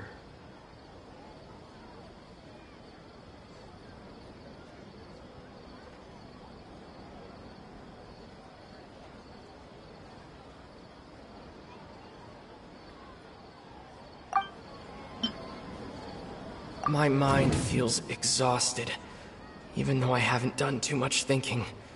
What is going on?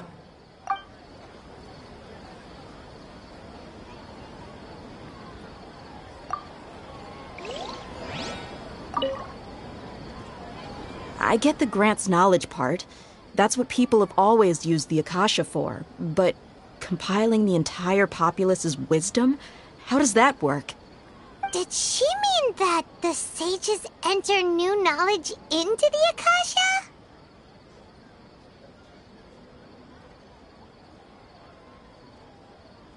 Oh, yeah. That sounds about right. What do you think?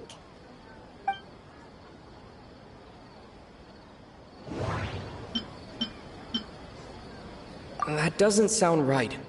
I need to carefully think things through.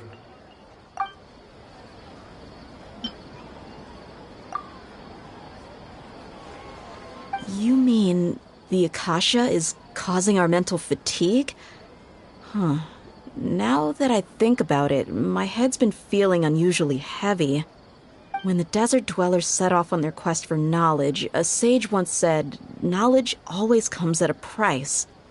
Compiling the entire country's knowledge. You think the Akasha pulled a 180 and is extracting information from us?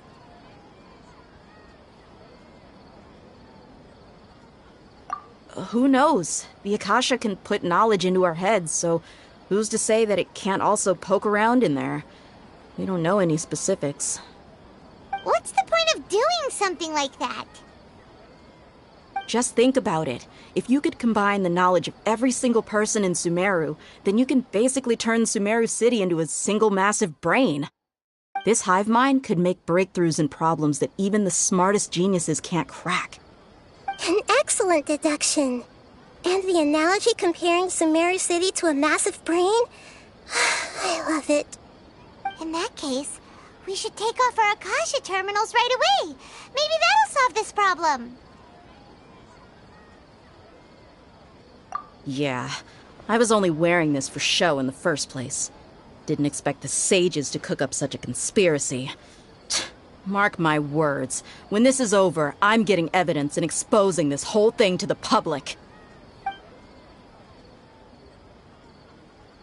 How does everyone feel? Huh? What is it? Oh, that! Paimon knows what you're talking about. It's a single soft beep that sounds like it's coming from the Akasha terminal. The sound of a beep. Could it be a prompt tone for when the Akasha is operating? That's probably an important clue. We weren't using our terminals, but we heard a beep anyway.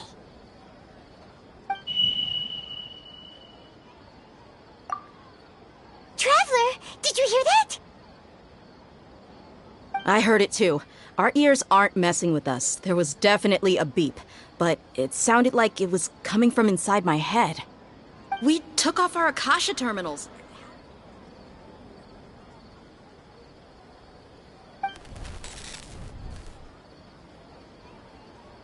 Phase runtime has exceeded its expected length. At this rate, there may be casualties. But we cannot lose all of our progress.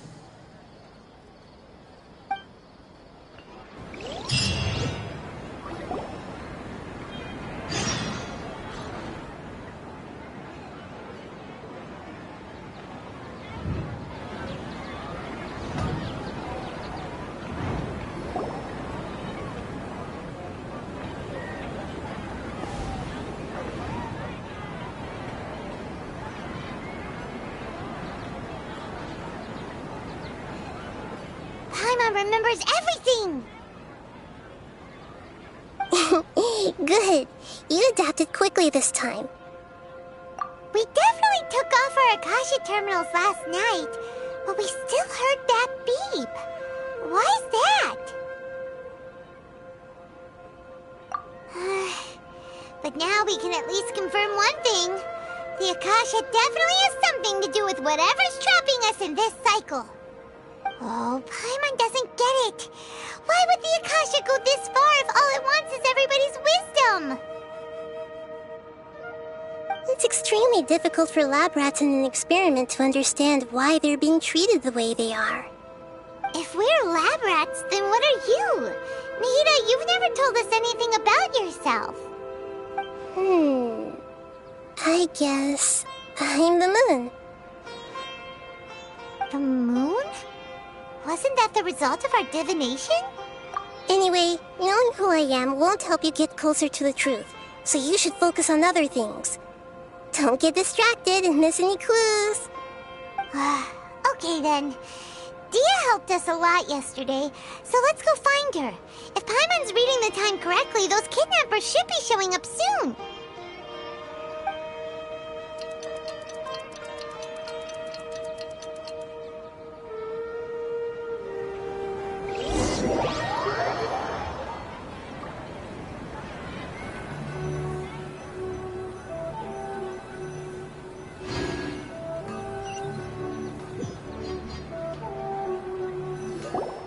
Ah, there you are. I've already taken care of those kidnappers. My lady, did you get hurt? Dia? What's wrong? Why are you both gawking at me like that? You didn't get hurt this time. Huh? What do you mean this time? Why are you so surprised that I managed to get out unscathed? Those kids were amateurs.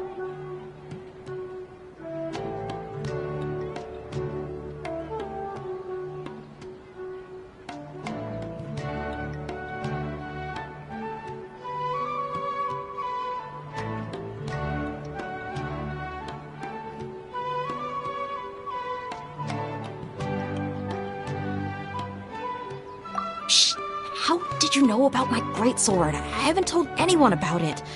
Please, don't tell Miss Dunyarzad. So Dia's lost her memories after all.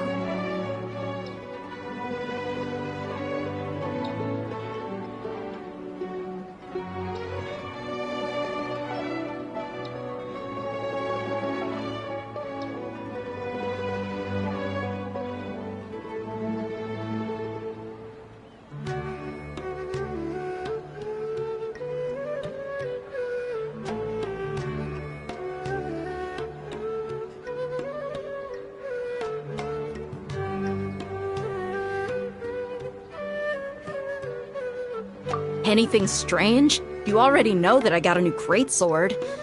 If I had to say something, it's weird how such a new weapon could feel so familiar. It's as if I've already used it to fight a countless number of battles. You're saying that although you don't remember using it, your body feels like it does? That's right. Both mercenaries and warriors heavily rely on muscle memory. Only knowing the theory of battle won't get you anywhere. Traveler, what do you think?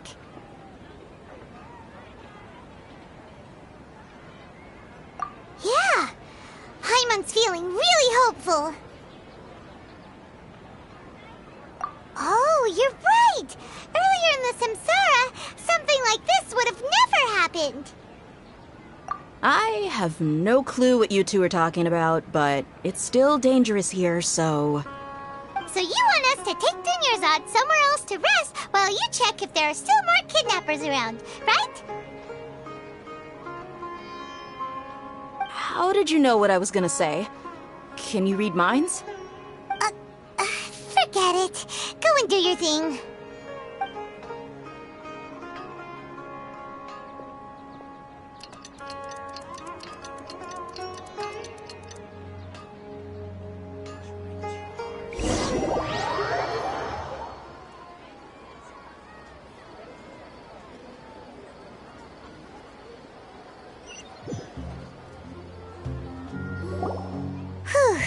It's finally nighttime. Aside from Dia not getting injured, everything seems to have stayed the same. Listen, Nahida, we found out that Dia got out just fine today, even though she got injured every other time she fought the kidnappers. Do you think the Samsara has been broken? Have we saved Dunyarzad? Really? Good job on all that progress. Get some good sleep tonight. Hey, what kind of an answer is that? Tomorrow will come. Everyone assumes this is common knowledge, but the only way you can know that for sure is if you experience tomorrow. How many todays has it been? Is it possible that today will be followed by yesterday? Does tomorrow truly exist as anything beyond a made-up concept? It's even possible that this entire world is a lie, and the history of the whole world has just been one endless Sub-Zero's festival. Okay, no more. Paimon's brain is already shut down. That's why it makes no sense to waste your energy thinking about things you will learn tomorrow. Get some good rest. You know, use the bathroom and flush your anxiety dookie away. Huh? Hold on, what did you just say? Did Paimon hear you correctly? Huh? People always say they feel a sense of relief after they take a duk-duk. That's why I suggested you could try that. Is that so strange? It's so strange and so against common sense that Paimon's at a loss for words. You were sounding kind of smart just a minute ago. Yeah, even though it's happy and lively at the Sub-Zero's festival every day, it feels like it's been a long time since we've really gotten to relax. Let's go back to our room.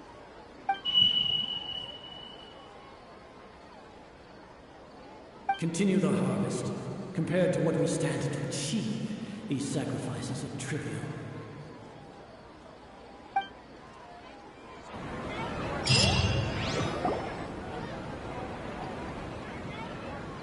We're still in the same day! Nahida, you already knew last night that we didn't break out of the Samsara? Why did you tell us? Would there have been a point?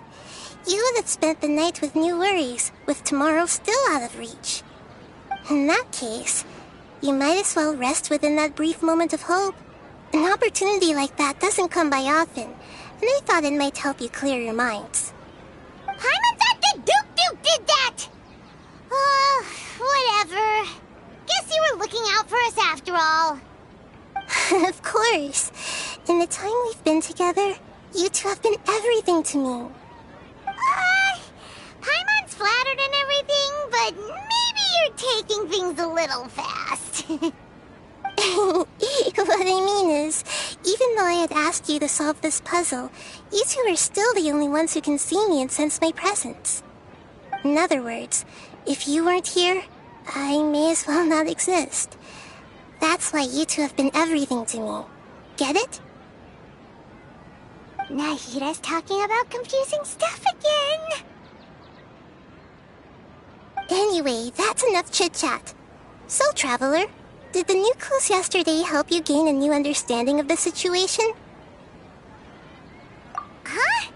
Why are you scrapping your previous theory?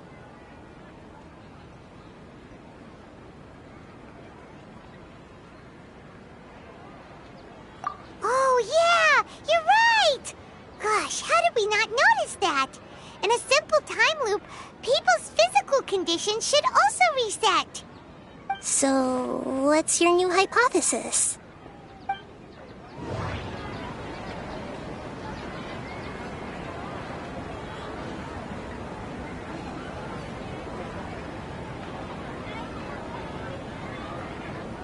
The moon, illusions, and lies. What do they all mean?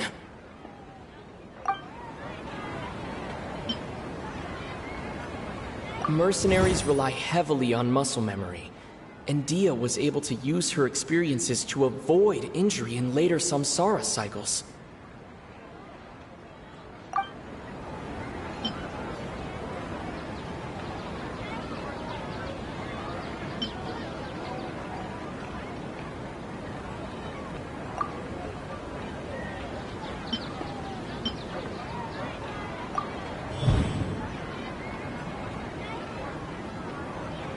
If all our memories of a day are erased at the end of that day, then we would unwittingly relive the same day again and again.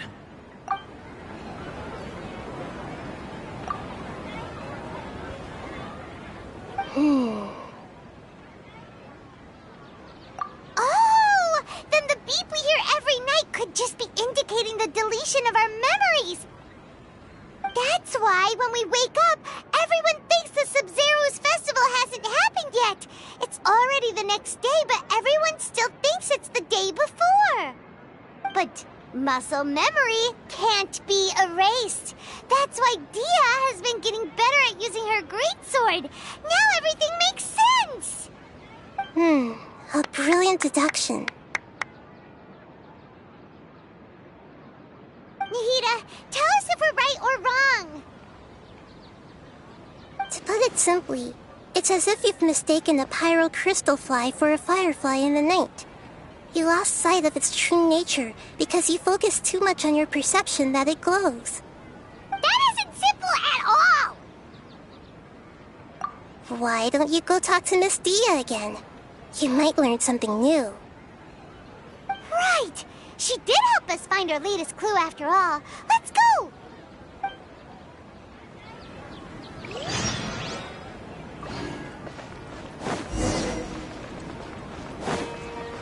I'll catch up.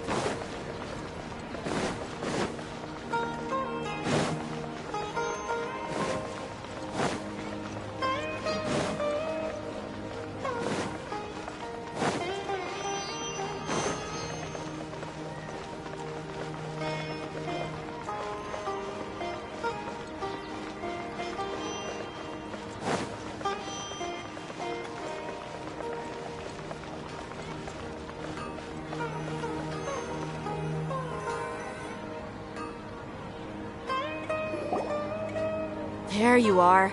Really took me a while to find you. As expected, Dia also didn't get hurt today. Get hurt? Why would I? Don't underestimate me. Well, you're still getting used to your new greatsword. Huh. Truth be told, I also think it's pretty strange. It just suddenly felt so familiar in my hands and... wait a second! How did you know I got a new greatsword to begin with? I didn't tell anyone about it. Traveler, could you explain the situation to her today? Paimon's gotten a little sick of doing it. Oh, that works.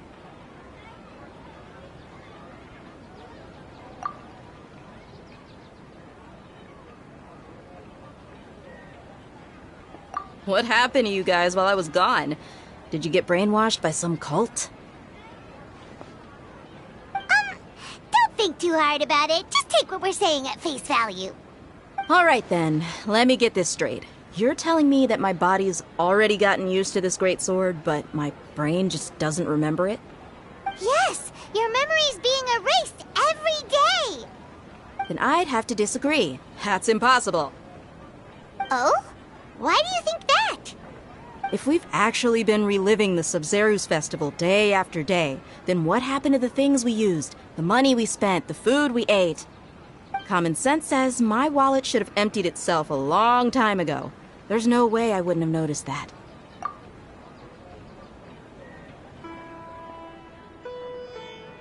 Right! They could use the Akasha to record what everyone did that day, and then use the city's resources to replenish everything! It's not very likely, but it's also not impossible. No, it is impossible. I've got proof. You have proof? Where? You two are surprisingly serious about this nonsensical discussion.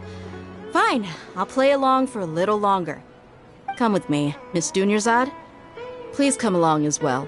I still can't guarantee that this area is safe.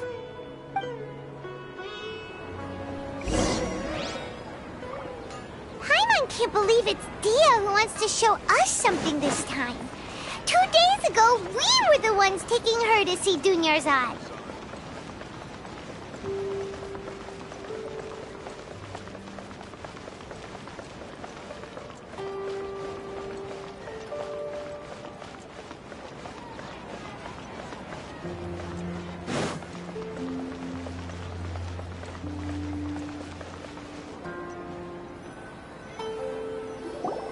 This is it. Huh? This is a wooden training dummy. What about it? See those marks on the dummy? Those are the result of several days' worth of practice.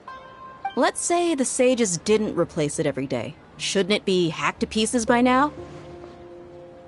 That's true, but what if they did? Then the sages would have had to reproduce every mark I left during previous training sessions. I'm a professional fighter. My martial school has always emphasized the importance of refined control. The force, angle, and entry point of each strike is calculated and deliberate. That's why I remember every mark on the dummy, as well as my state of mind as I made each strike. It's just as they say, each swordsman has their own unique style, and even the same swordsman can't make the same cut twice. It would be impossible to copy these marks. Is it really impossible? What if they used some fancy machine to carve every single mark? People often say that a camera's photo can never replace an artist's painting because the former has no spirit to it. The same thing applies here. At a mere glance, I can differentiate carved marks from the results of combat training.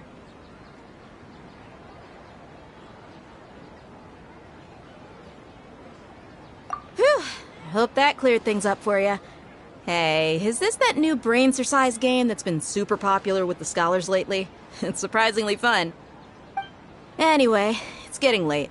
I should escort Miss Dunyarzad to Nilu's stage. See you later. Well, back to square one. Is our memory deletion theory also wrong? But at least we've reached some other conclusions in the meantime.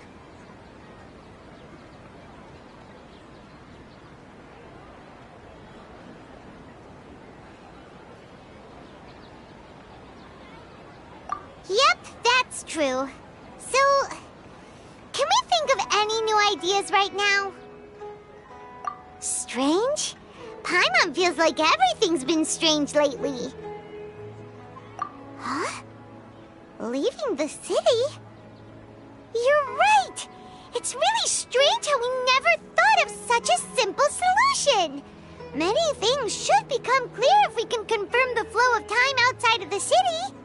Paimon can't believe it!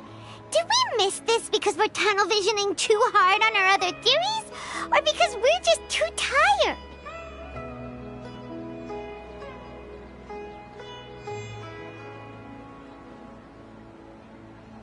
How about we go back and and ask Nahida. Maybe we've forgotten something about leaving the city.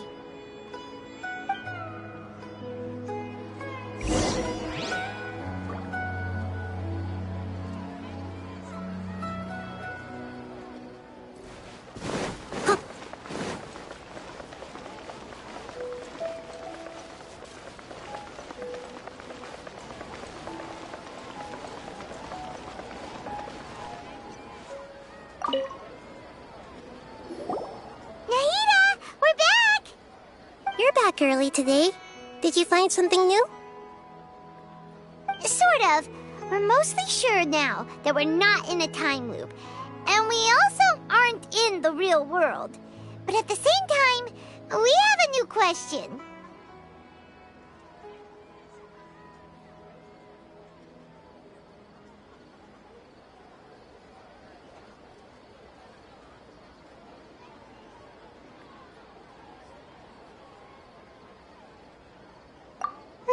Leaving the city. As far as I remember, you've mentioned your plans to do that twice before. We did? But we don't remember anything. What happened after we talked about those plans? What did we say when we got back? Let me think. I don't think you ever actually told me what the outcome was. Oh, it's probably more accurate to say that both times you never came back the whole night. But you two sometimes stay out the entire night anyway, so at the time, I didn't think too much about it. It is true that sometimes we lose track of time during our investigations. Before we know it, it'll already be the next day. But still, neither of us remember anything about leaving town. Really? That's kinda strange. In theory, I should have already awakened all your memories.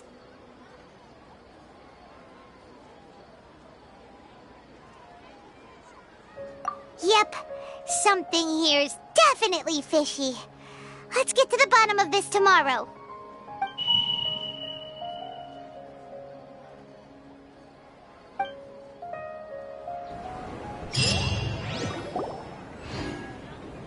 Our memories are back!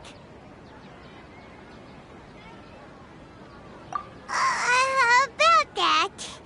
Well, where should Paimon begin? Traveler, aside from your memories that were just restored, I have another message for you. Listen to it and you'll understand.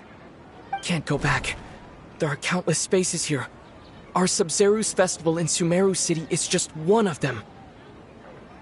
Traveler, you should be missing 2 days' worth of memories. Paimon will fill you in. It's time to carry out our plan from yesterday. Okay, let's go!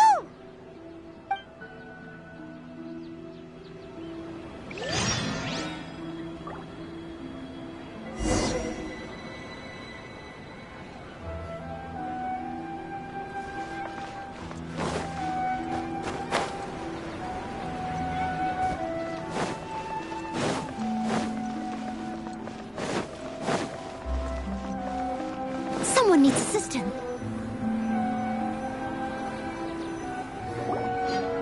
Why can't we leave the city? What is the Academia up to now? Don't ask me. It's not like I can tell you anything. This is a direct order from the Grand Sage. Just wait until tomorrow. I have a real emergency. My goods have already arrived at Port Ormos. If I don't hurry, they'll be stolen. That's your problem. Make sure you make a request in advance next time. But it's not like you can just predict business matters in advance. It looks like the Academia already announced a lockdown for Sumeru City today. How completely unsurprising. Let's go and question them. Hello, sir. Why can't we leave the city today? Here we go again. Don't ask me. I don't know either. We just received an order that no one is allowed to enter or exit Sumeru today. They didn't tell us anything else. Angering me won't get you anywhere. If I had that kind of insider info, I would have left this stupid post long ago.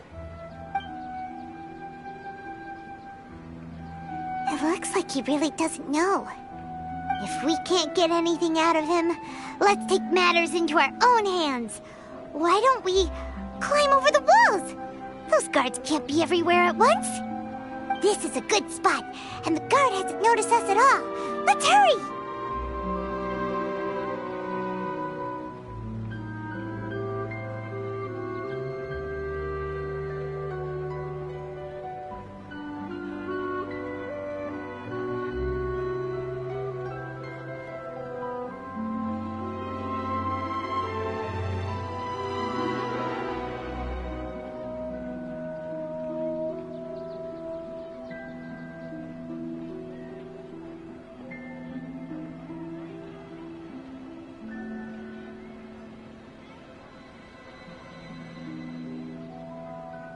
Huh? Why? Are you going to leave Paimon behind? But what if things get really weird out there and you get into some trouble? Then Paimon won't be able to help you. Oh, Paimon knows that Paimon can't do much, but we've always been together, haven't we?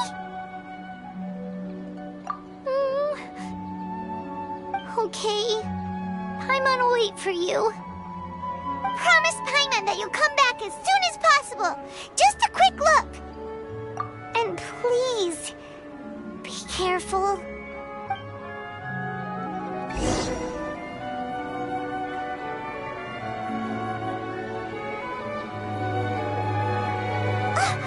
Memories!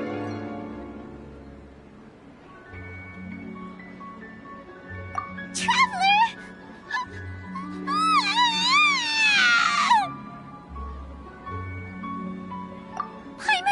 Paimon would never see you again! You just disappeared! Paimon waited for you for hours and hours at the city wall and you never came back! You promised Paimon that you were only taking a quick look! Paimon, calm down. He's here now. I don't think he understood what you were saying. Paimon doesn't care! Paimon wanted to go look for you, but you also said that Paimon should stay! Paimon was so worried and so scared the entire day!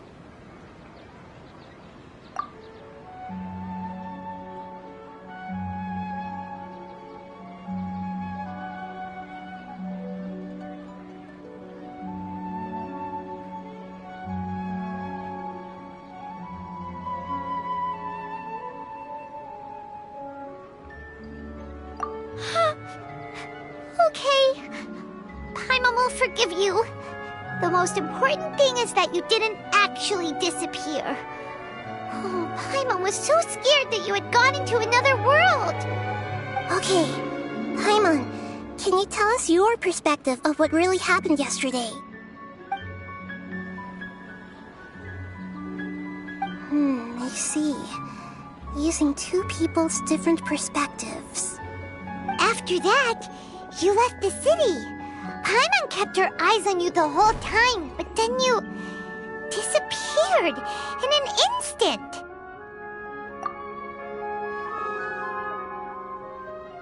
No way! Paimon was watching you with the fullest attention. What's your perspective, Traveler? You sure you don't have any memory of this?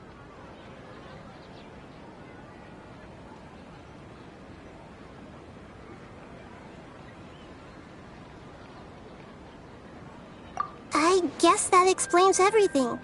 You also lost your memories the last 2 times you tried to leave the city. Those days' memories can't be awoken. So, if we leave the city, our memories will be completely erased? It really sounds like something big outside of the city is being hidden on purpose. But this way, we'll also never discover what's outside. Something like a message? But how can we send it back? Don't look at me like that. I'm not used to being stared at. Well... Okay. You want something that can pass on messages, right? Give me some time and take care of Dunyarzad for me. Yep! Now we're talking.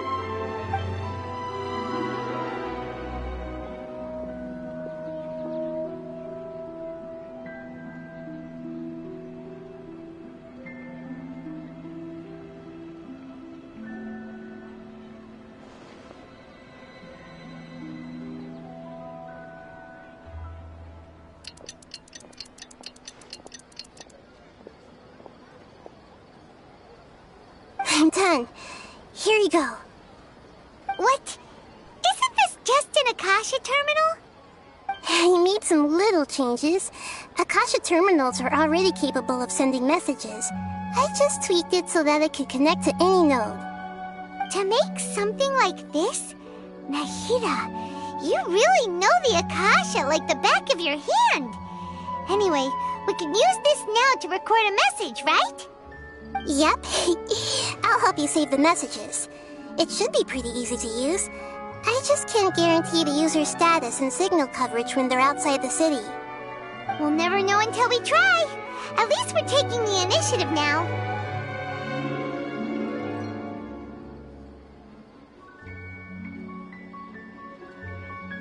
Let's go then. Let's expose those sages.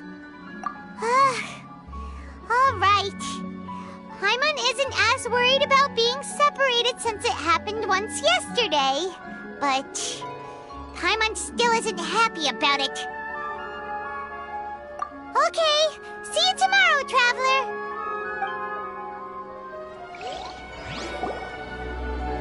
That covers everything that's happened so far. Yes.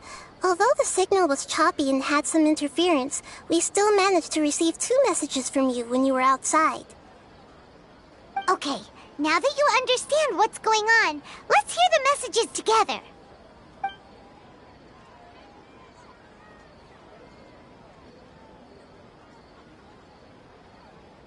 Can't go back. There are countless spaces here. Our Sub-Zeru's festival in Sumeru City is just one of them. I've entered another space. Before me are flowing sandstone and howling fish. Impossible and surreal sights. All these spaces are empty except for the occasional ones that contain mute puppets rather than people. I can't sense any human presence.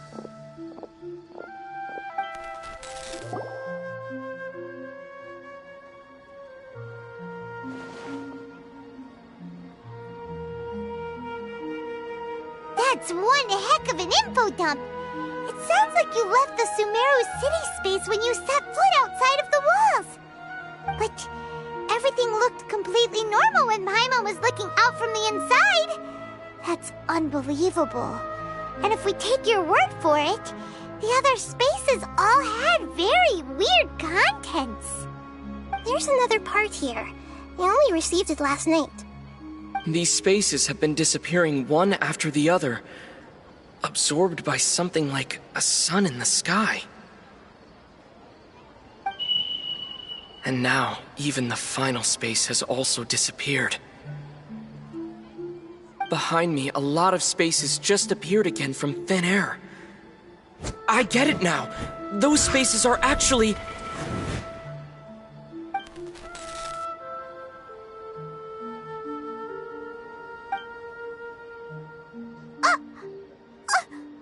Why did the message end right there?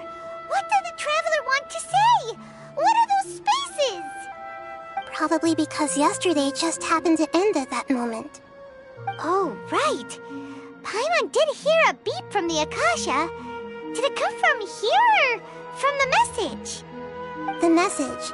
It should have come from the Traveler's Akasha terminal. After the beep, Traveler said even the final space has also disappeared. Traveler, what do you think that final space could have been?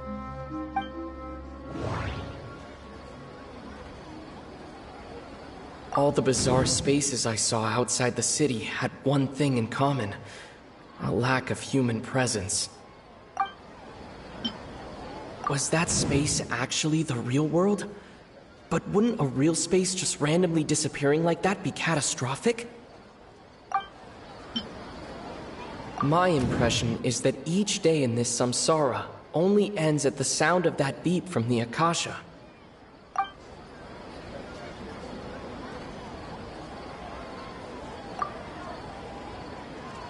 Oh, so that's what it is!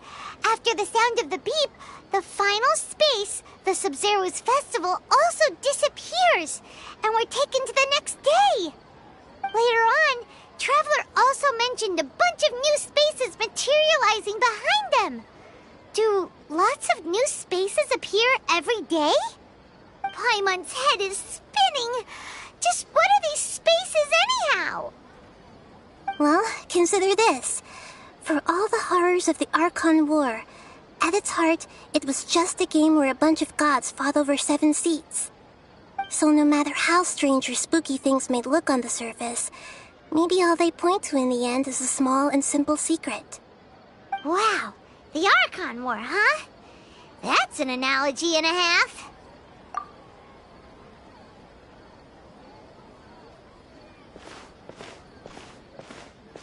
Hey, where are you going?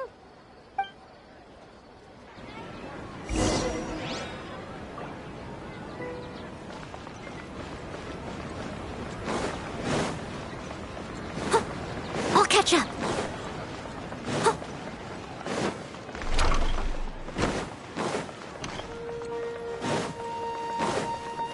Someone needs assistance.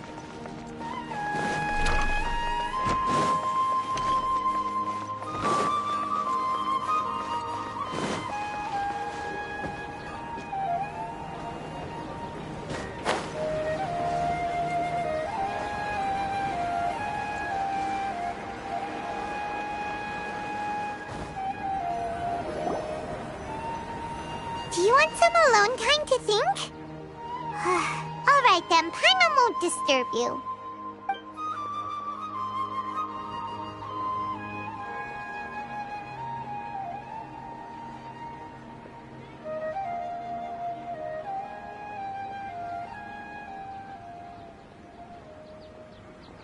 The dance of Sub-Zeros is about to begin.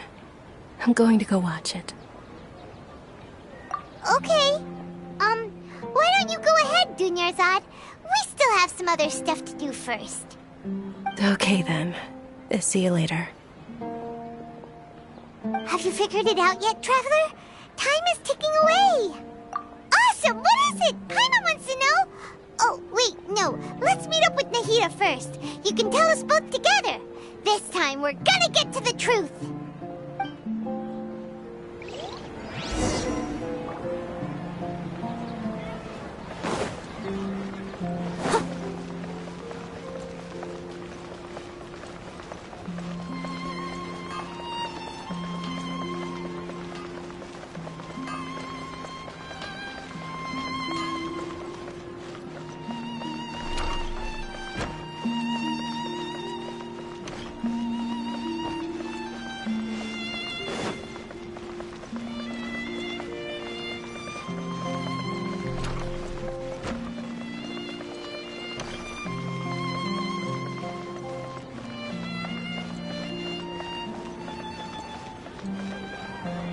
I'll catch up.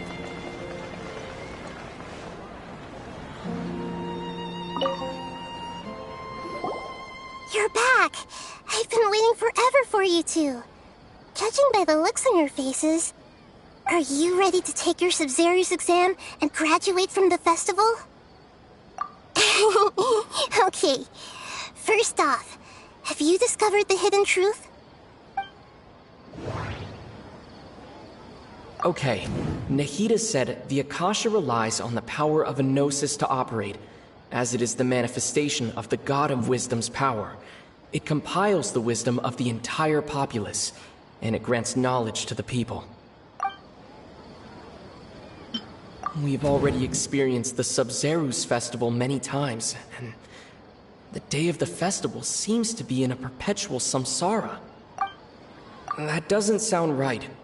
I need to carefully think things through. All the bizarre spaces I saw outside the city had one thing in common: a lack of human presence. Those spaces remind me of dreams. Like the one I had in the Avidia Forest. Except these have no sign of human presence. That doesn't sound right. I need to carefully think things through. The moon, illusions, and lies. What do they all mean? That doesn't sound right. I need to carefully think things through. People in Sumeru don't dream. What a strange phenomenon.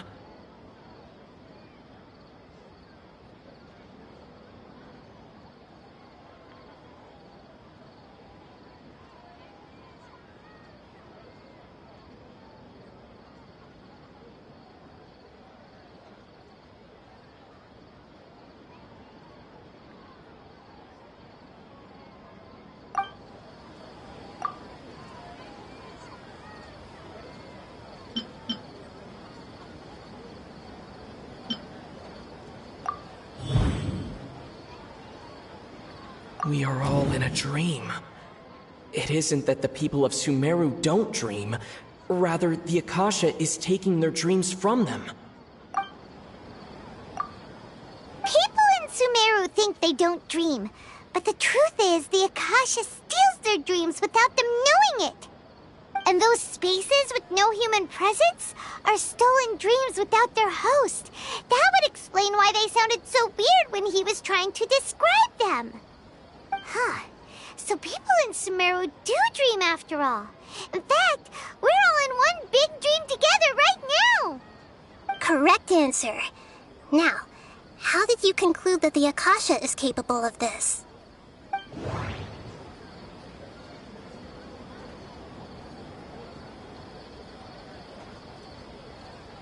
The Akasha relies on the power of a gnosis to operate.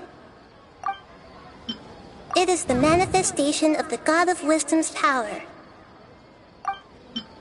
It compiles the wisdom of the entire populace.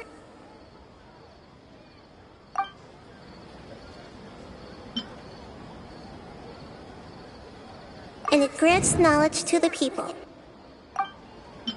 It compiles the wisdom of the entire populace. That doesn't sound right. I need to carefully think things through. And it grants knowledge to the people. That doesn't sound right. I need to carefully think things through. The Akasha relies on the power of a gnosis to operate.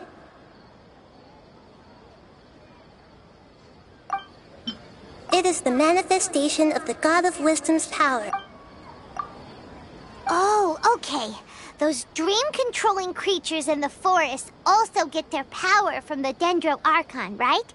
That would explain why the Akasha has the ability to control people's dreams, too.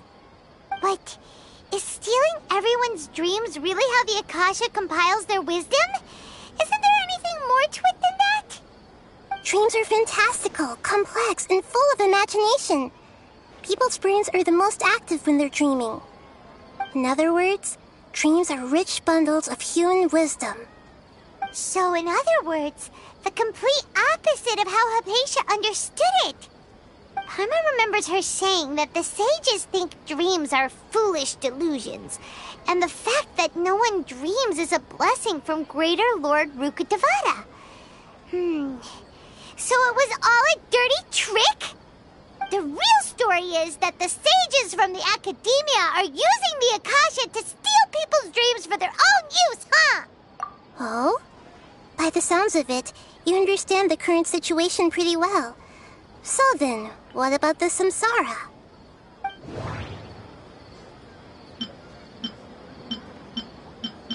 The Grand Sage said, "Go celebrate the birth of that god to your heart's content." Did he mean something more? That doesn't sound right. I need to carefully think things through. Those spaces kept disappearing before my eyes. But as soon as that beep sounded, many more spaces materialized. Those dreamscapes kept vanishing. But as soon as that beep sounded, more new spaces appeared.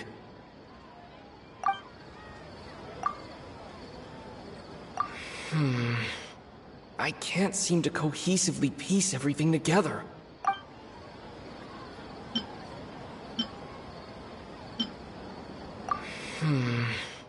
I can't seem to cohesively piece everything together.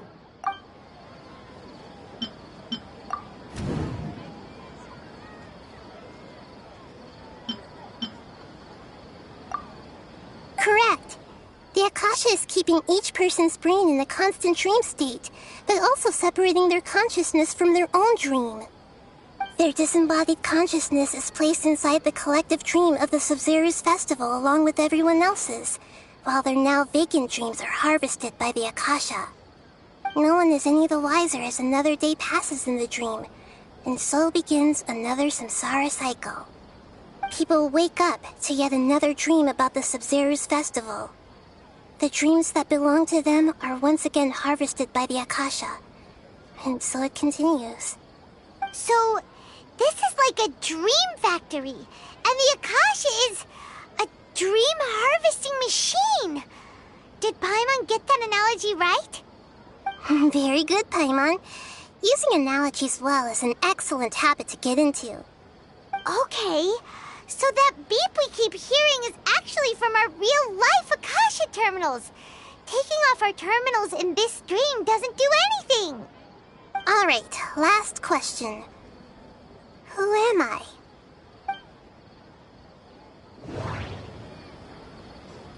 They say that alchemical divination is the Dendro Archon's divine revelation.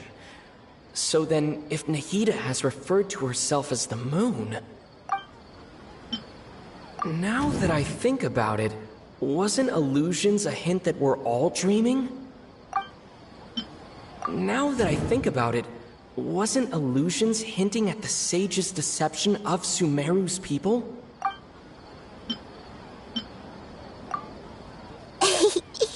So you noticed. I thought that one would be the hardest question. That's why I put it last. That wasn't hard at all. Even Paimon guessed that. Everything about you is different. We just didn't want to expose you is all. Now that you mention it, Nahida, you've been hinting to us since the very beginning. It's funny, thinking back to when we were asking all over the place for info about Lesser Lord Kusanali. Paimon didn't expect to meet you like this.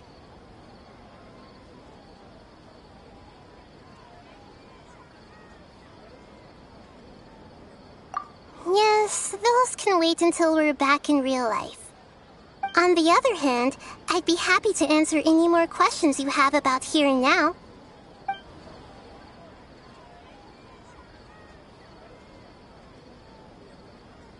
Firstly, this dream we're in is completely based on reality.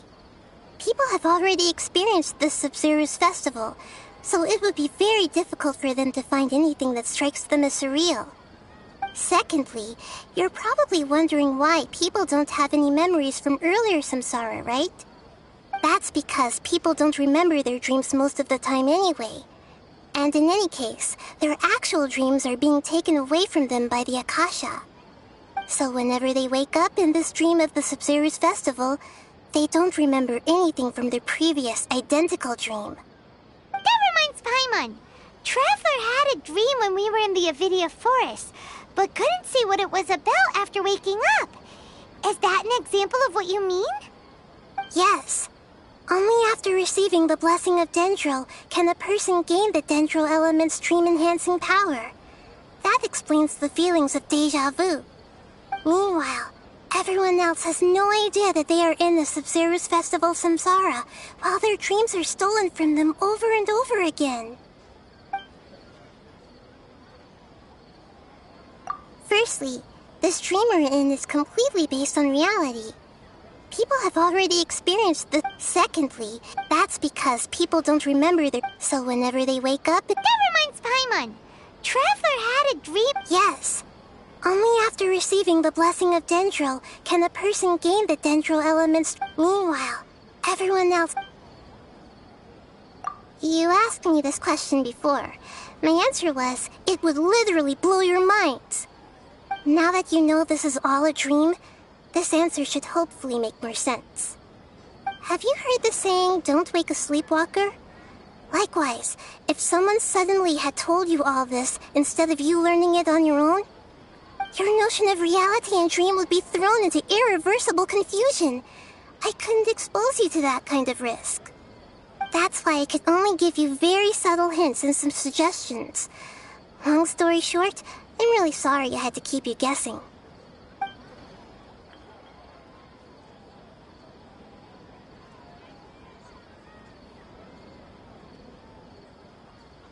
Can humans really keep dreaming forever like this? Will it ever end? And if so, when? You might say your mental fatigue has already answered this question. Eventually, there's only so much that people can tolerate. Especially those whose health is compromised to begin with, like Dunyarzad. This relentless exploitation takes an even harder toll on them.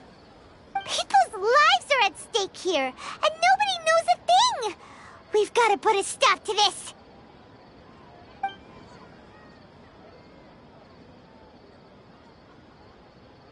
I know, right?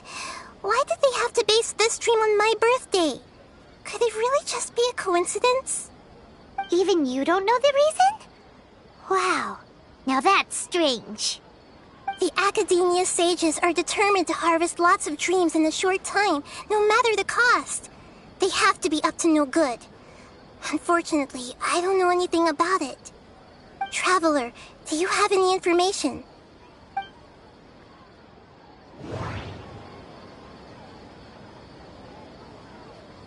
Those spaces remind me of dreams. Like the one I had in the Avidia Forest. Except these have no sign of human presence.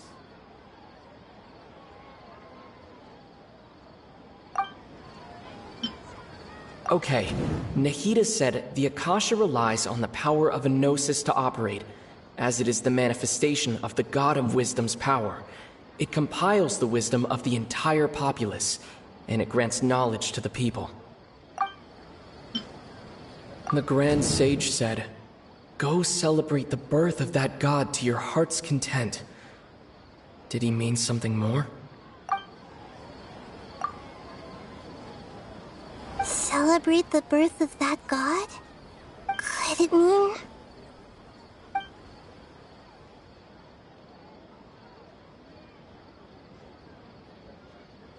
deceiving the people of Sumeru with no regard for their safety? No matter what they're trying to do, this is unforgivable. After we end the Sub-Zero's festival, Samsara, we have to look into them. How can the sages of the Academia do this behind their Archon's back? This is ridiculous! In the end, I'm just the moon. The real sun is long gone. A sun and a moon? Nahida's talking in riddles again.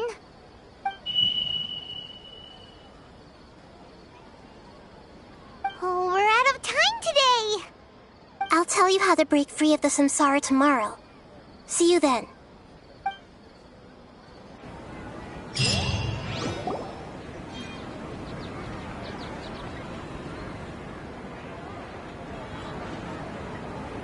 Good morning, Nahida. Wait. Now that Paimon remembers everything, should we instead say good morning, Lesser Lord Kusanali? Hey! What's wrong, Nahida? You don't look too good. I'm afraid that what you're thinking right now is correct.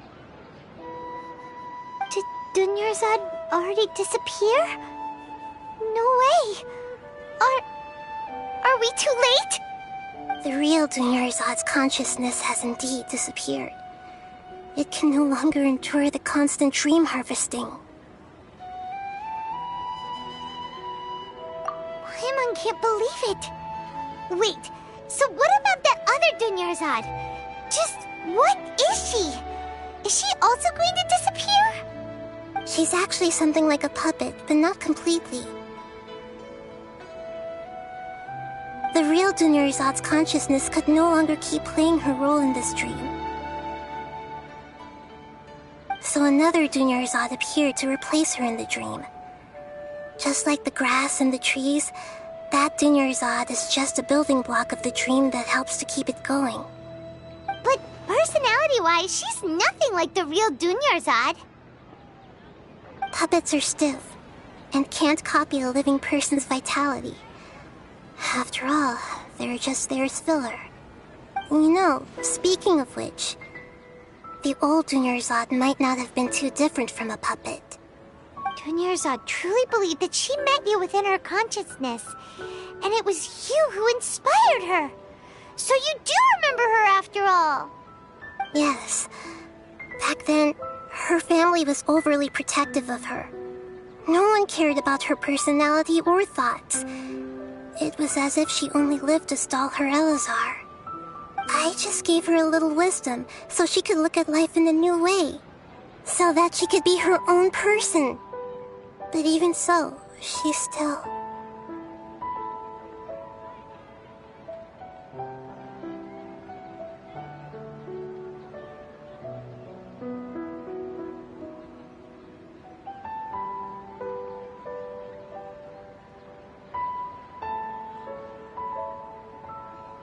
Far from it.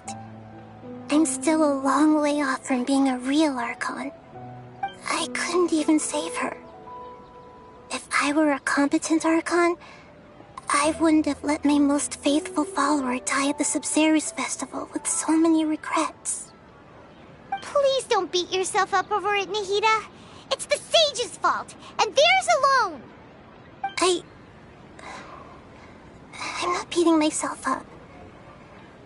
All I did was to rationally observe the distance between myself and a real Archon. Don't be like that, Nahida. Even real Archons are still allowed to be sad.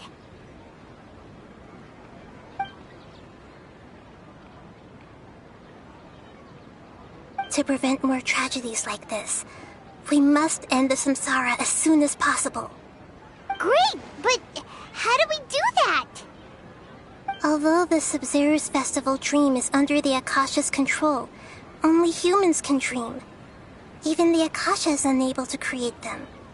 That means this dream belongs to a host who created it.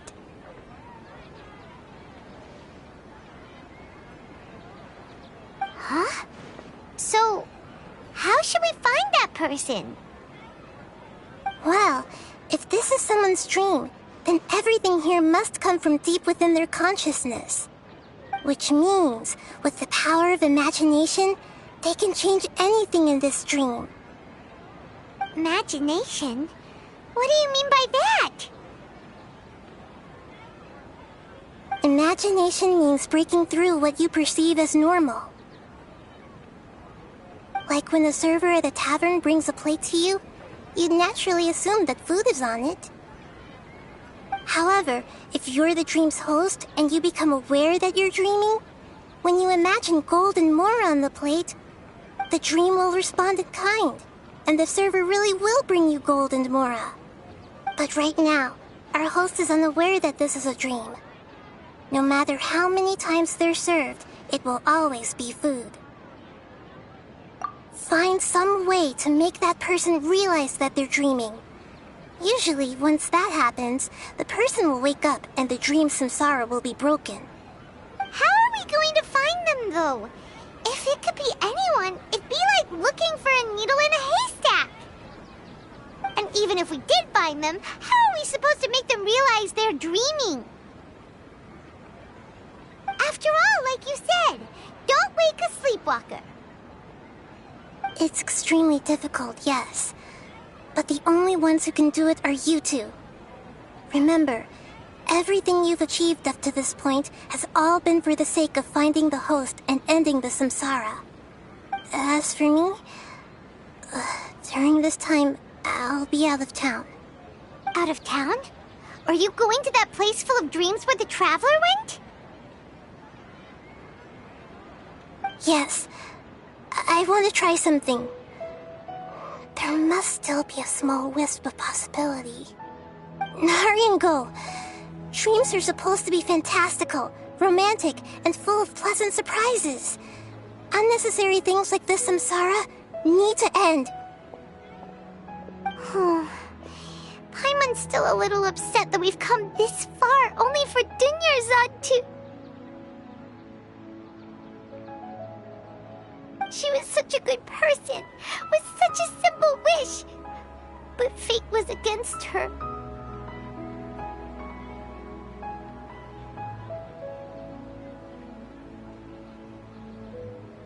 Yeah, saving Dunyarzad is what kept us going this whole time. But we mustn't lose hope, Traveler. Dunyarzad would definitely want to see us save everyone else. So let's break the samsara for her sake. Paimon's wondering, do you think the sages would get one of their own to be the host of this dream? Feels like it would be easier to control it that way, no?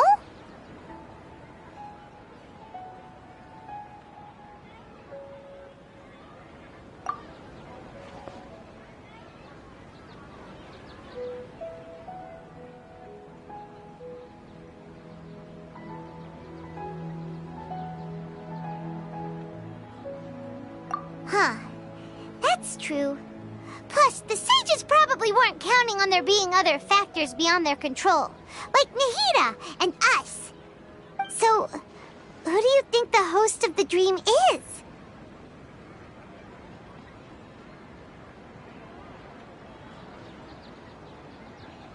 Oh, that would make sense. Ferris, the Knight of Flowers, is a symbol of the whole Sumeru's festival, right? Pretty core character. Let's go ask him some questions, shall we?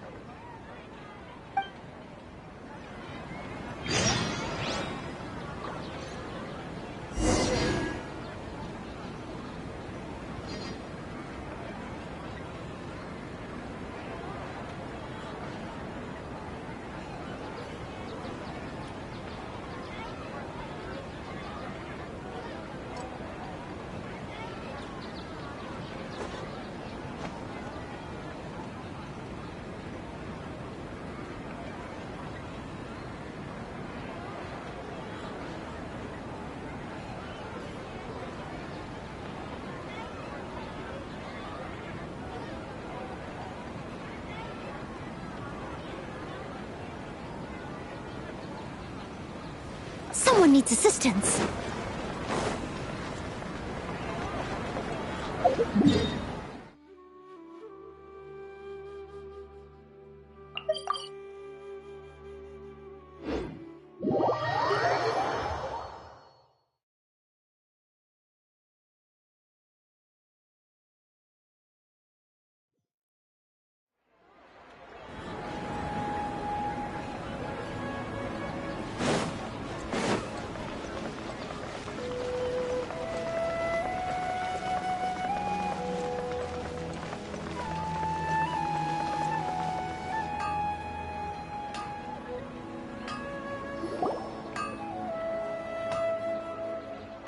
You're back. You left in a hurry last time. Is everything okay? Everything's fine. Just, it's a little hard to explain. Would you mind taking part in a little experiment with us? An experiment? That came out of nowhere. I'm listening, though. What do you need me to do? Could you make a wish?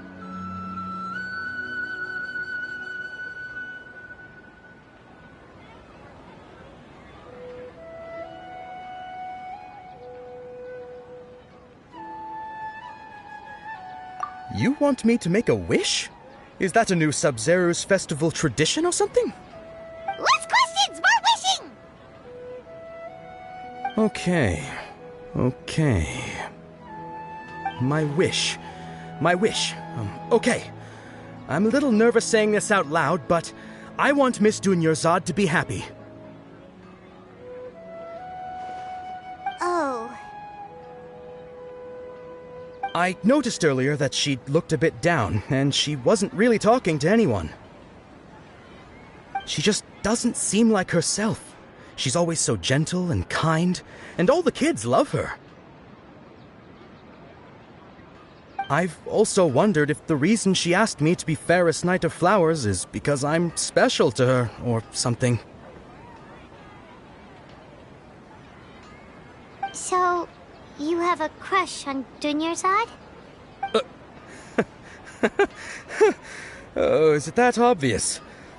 After what I just said, I guess it is. When she placed the hat of the Knight of Flowers onto my head, she said to me, "I want everyone to have a happy Sub-Zeru's festival." What she didn't realize was that I'm not that interested in how everyone else feels. In that moment, I just wanted to be her Knight of Flowers for the rest of my life. 50 years, 100 years, I'll serve her till the end of time.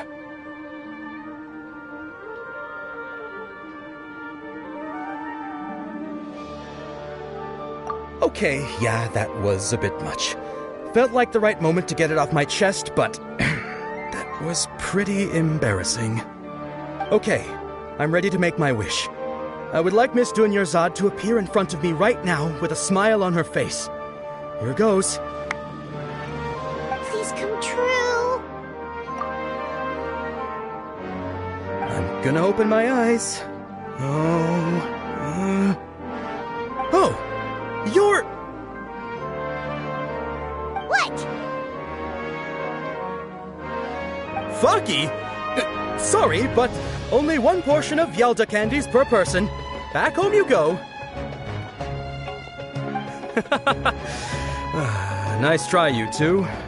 Anyway, never mind. I don't need to see her appear right in front of me. As long as she's happy. Guess he isn't the host of this stream after all. Should have expected it wouldn't be this easy.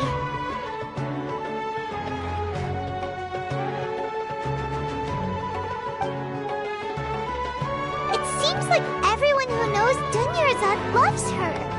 But none of them has any idea that she...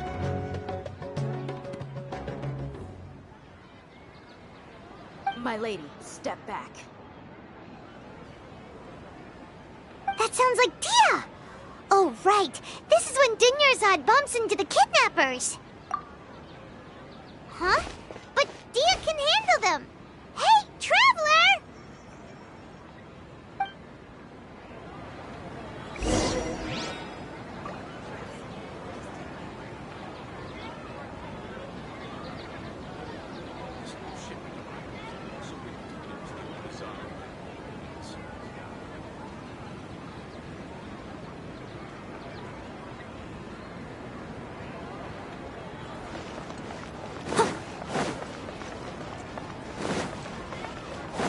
Someone needs assistance.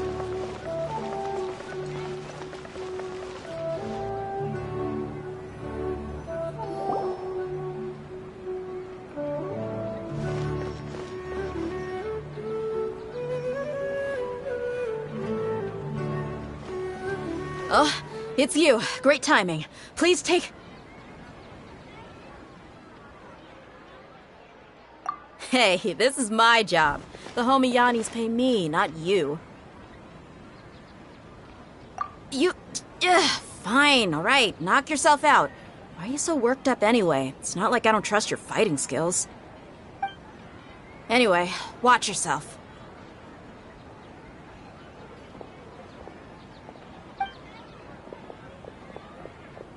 So you got yourself some backup. Suit yourself. You're going down!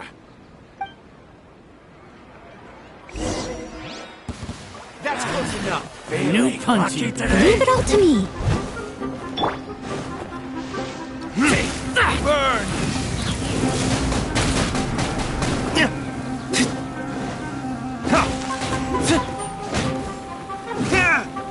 No more tricks up your sleeve.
Traveler, were you just taking your anger out on those guys? You and Nahida both. Dunyarzad wouldn't want to see you two like this. Oh, and speaking of her, Paimon just remembered something. Remember how during the first Sub-Zero's festival, before the Samsara started, we came here with Dunyarzad because she wanted to pick something up? She said it was because she had forgotten something. Okay, so Paimon's memory is working so far. Anyway, Paimon also remembers that she is staying somewhere around here.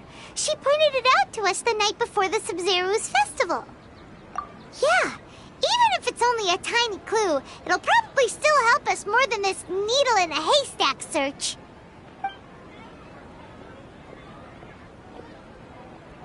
This is the place. It's rude to enter other people's spaces without permission, but desperate times call for desperate measures. Hey, the windows are unlocked. Okay, Paimon's gonna take a peek inside.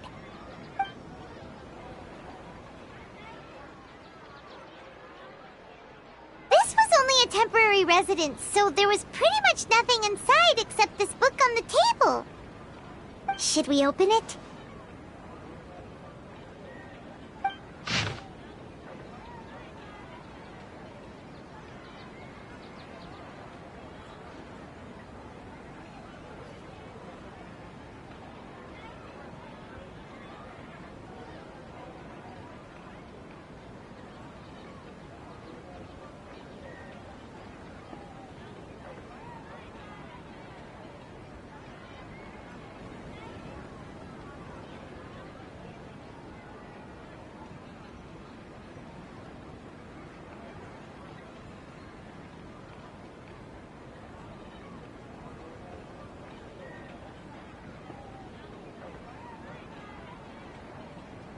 Wow, Dunyarzad wrote all of this. Sounds like she was always thinking of us even while we were away. Even though she was also busy preparing for the Sub-Zero's festival and had all her health problems to worry about. She must have wanted to give this to us as a gift on the day of the Sub-Zero's festival, right? If we hadn't found this book, we never would have known. But now that we know, we can't even thank her. Hey! Where are you off to now?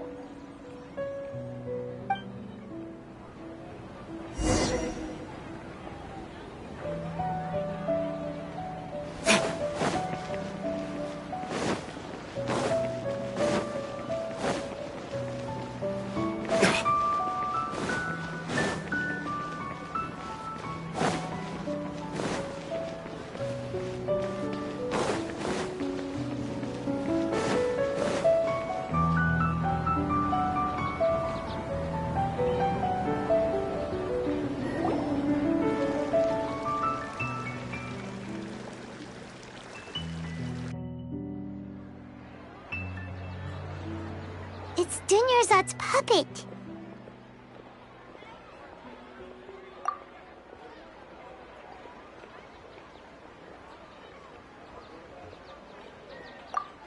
Traveler? You must be exhausted. Come to think of it, we've been stuck in this place for a really, really long time. Heck, even the last time we were chatting happily with Dunyarzad feels like an eternity ago.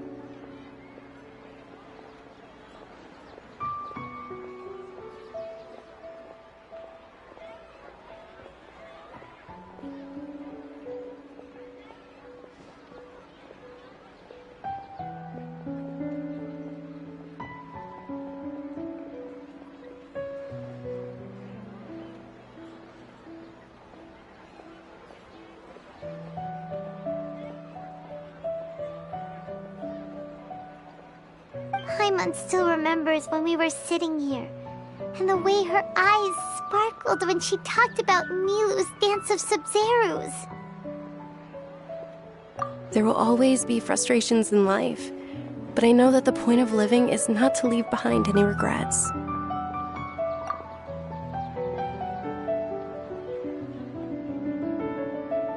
That was what the real Dunyarzad said, wasn't it? Does that mean... Yes, Traveler. What is it? Oh, so she's still just a puppet. But just now, how come... What? Where are we going this time?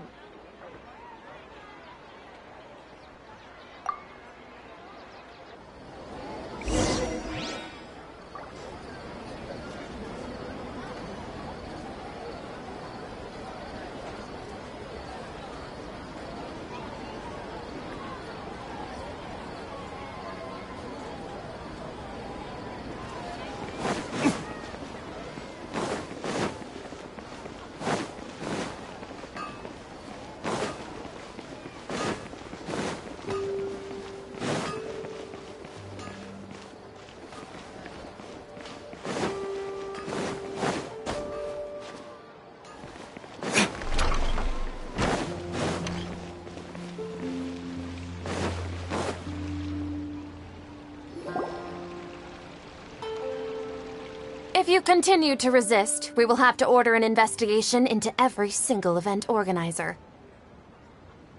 The Grand Sage has already granted you much leniency. I advise that you exercise tact. How did things turn out like this?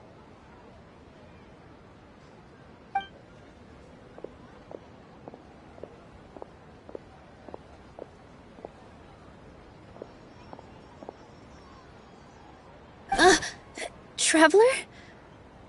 You don't have to get involved. He's a sage from the Academia. I don't want to drag you into this. Traveler? Traveler? What the heck are you doing? If you get arrested by the Academia, that's another day gone to waste!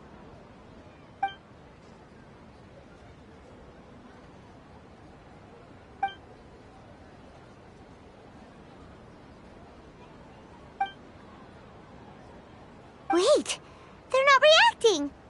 Have they been scared stiff? Oh, of course! If this is the Sage's plan, they wouldn't put themselves through this. So they're just substitutes. What is this? What happened to the Grand Sage and his entourage?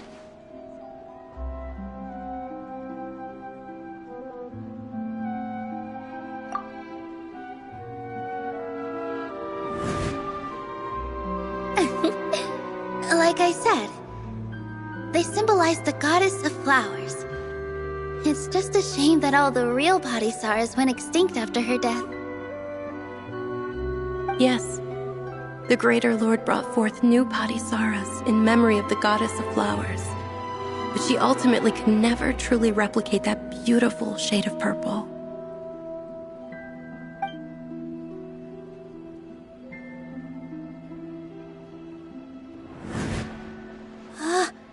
That beautiful shade of purple. Aren't these flowers real Bodhisattvas? Just like the ones from the legend? I didn't even notice. Dunyarzad, did you find these? But didn't you just say all the real flowers went extinct after the goddess of flowers passed away? So, how? Yeah. What's going on here?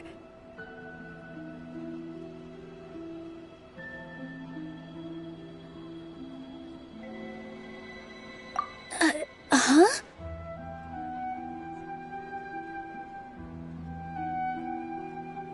You guys are acting weird. But okay, I'll try.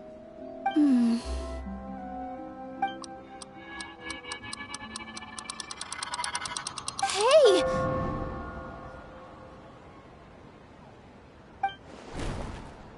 They disappeared! So Nilu's the host! What a surprise! Patisaras don't exist in the real world anymore. But in Nilu's subconscious, they can appear as decorations on the stage. It's just like the example Nahida told us.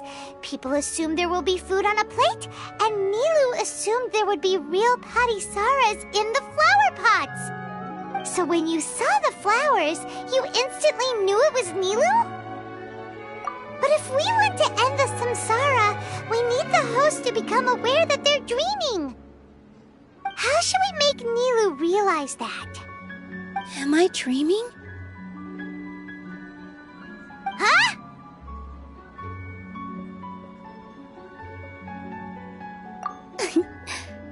So I'm right.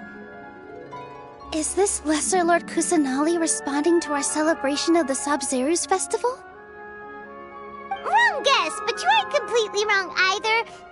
The point is, what made you think this is a dream?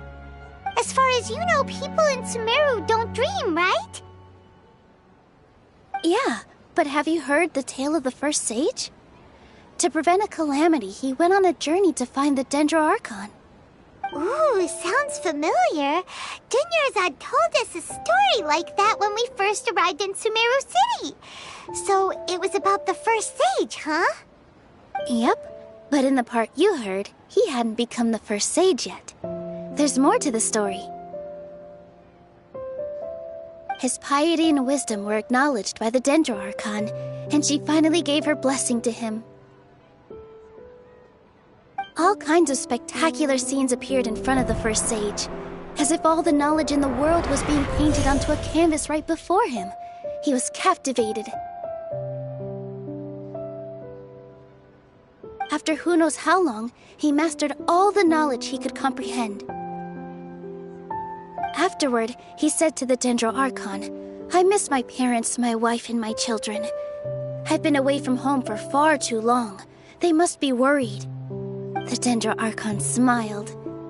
The next second, the sage found himself lying in his bed, as if he had just woken up from a dream. His wife, lying next to him, said, "You're off to search for the Dendro Archon today, aren't you? Have a safe journey, my love." In the end, the first sage took care of many disasters in Sumeru City, and founded the Academia. What a happy ending. So, the first sage was dreaming ever since the beginning of the story? He never went on his journey? Yes, but his faith and determination were conveyed to the Dendro Archon, so she blessed him in the form of a dream. Paimon understands where you're coming from now. That's a really interesting connection. But we really gotta wake up soon, like the sage in the story!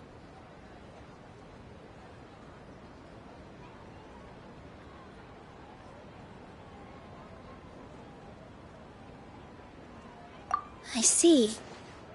Well, it just so happens that today's Sub-Zeru's festival is almost over, too.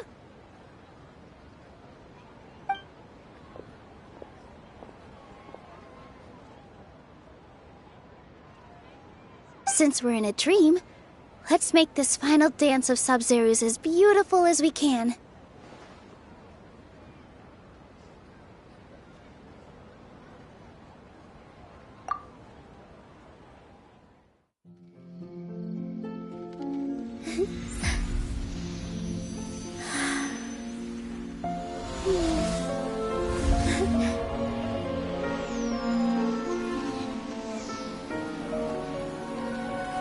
The wait is over, everyone. I dedicate this to our god, the Dance of Sub-Zerus.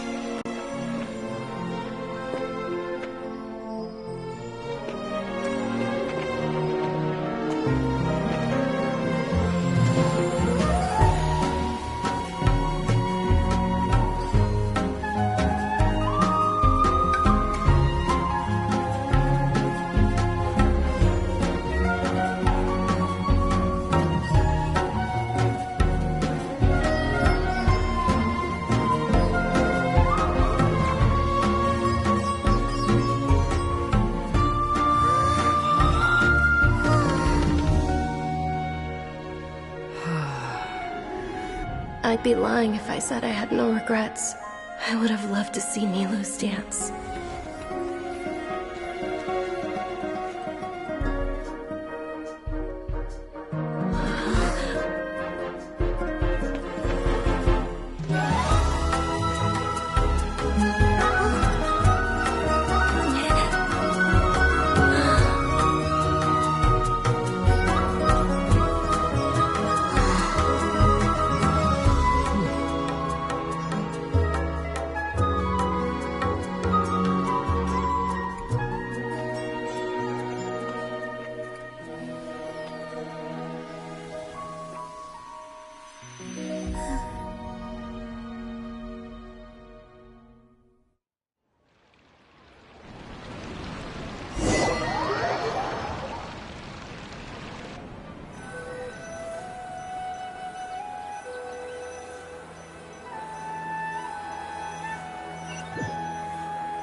Good morning, traveler. Oh, Paimon feels like she's been asleep for the longest time.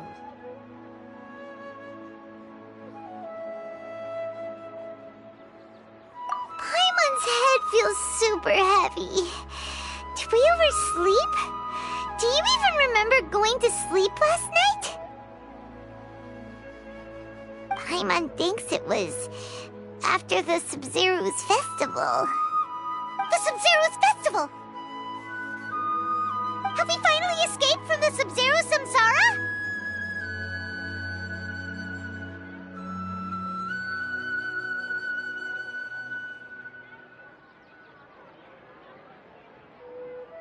Quick! Take off your Akasha terminal!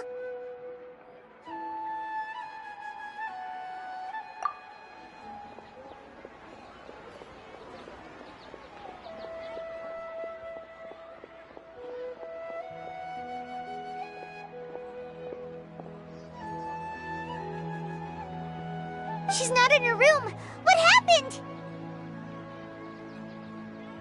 Huh? What usual spot?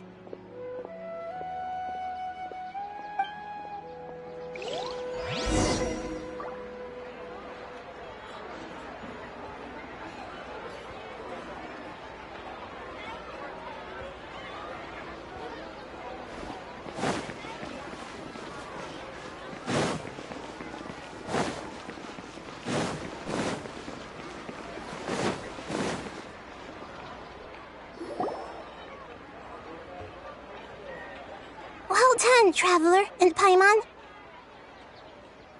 And thank you, Dunyarzad, for organizing the Sub-Zero's festival for me. I'm sorry, who are... Dunyarzad! You're okay! Oh, don't scare us like that! Oh, Traveler Paimon. I have something amazing to tell you. I just had a dream, and I saw Nilou performing the dance of Sub-Zero's.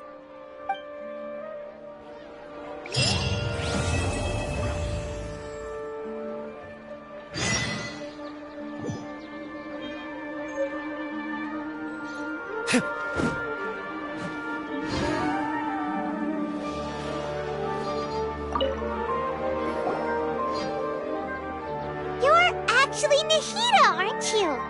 Paimon felt like Catherine was acting weird when we met at the Sub-Zero's festival. And Dunyarzad, did you save her? It's a really long story. We shouldn't disturb her. Her consciousness is still weakened. Let's chat somewhere else. How about by the Traveler's favorite bench?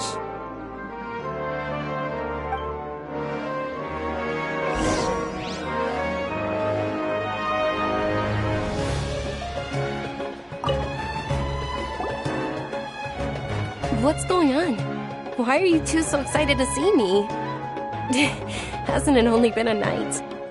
It's actually been much longer than that. Oh? Strange. Was I really asleep that long? No wonder I have such a headache.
I still have a lot to do at the guild. How about you take a rest while I go back?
You should really bring the Knights of Favonius with you next time.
About Dunyarzad first.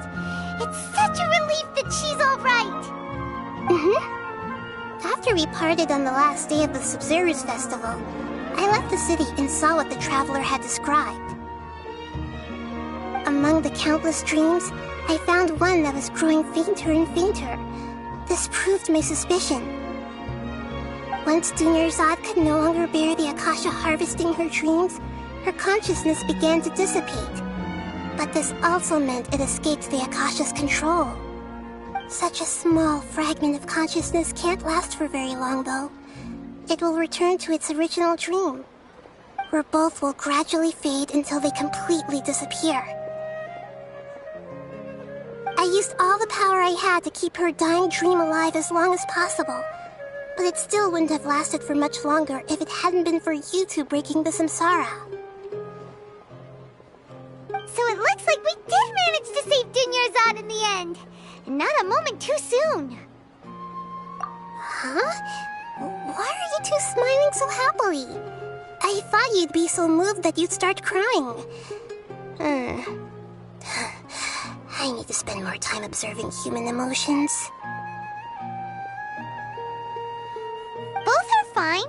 Everyone reacts differently. All right. You two must have a lot of other questions for me, right? After all, you saved my faithful believer. As your reward, I will answer any and all questions. At the Avidia forest, there was this incense that made the traveler fall unconscious and dream of a huge tree and a red sky. You also heard someone's voice, right? It said world and forget me. Yeah, so you do know! We've been wanting to ask you what that was about, and if the red sky was related to Conria. It seems like the Traveler established a connection to Irminsul. That was a message left by Greater Lord Rukkhadevata's residual consciousness in Irminsul. Perhaps her last memory before she died. As you two probably know, Greater Lord Rukkhadevata disappeared after the disaster in Conria. The timings of these events do line up, so your suspicions are reasonable. A message from Greater Lord Rukkhadevata? We thought it was from the Scarlet King. The Scarlet King? That god who died even longer ago? Some present-day desert dwellers still worship him. You probably just heard some of their conspiracies. Okay, so what does the message mean? I still haven't managed to decipher it. Even the Akasha isn't currently capable of doing that. Greater Lord Rukkhadevata's residual consciousness in Irminsul seems to be contaminated with something that has a very dangerous aura to it. Many devoted scholars go mad as soon as they connect their consciousness. I've warned the Academia about this many times, but people still keep falling victim to it. But I believe this is the key to saving Irminsul. That's why I've kept trying to decipher it. So the tree in the vision was Irminsul? Oh, Tainari also said that Irminsul is sick! Is it because of the contaminated consciousness? But even if you can't figure out what that vision was all about, it seems like our search for you was all in vain. The Traveler wasn't affected after coming in contact with that consciousness. I've never seen anyone like that. With you here, we may have a chance at deciphering it. No, we must decipher its secrets. I've already eliminated all other factors that might affect Irminsul. This is the only one left. This puzzle has life and death at stake. It could determine Irminsul's fate, as well as Tevat's.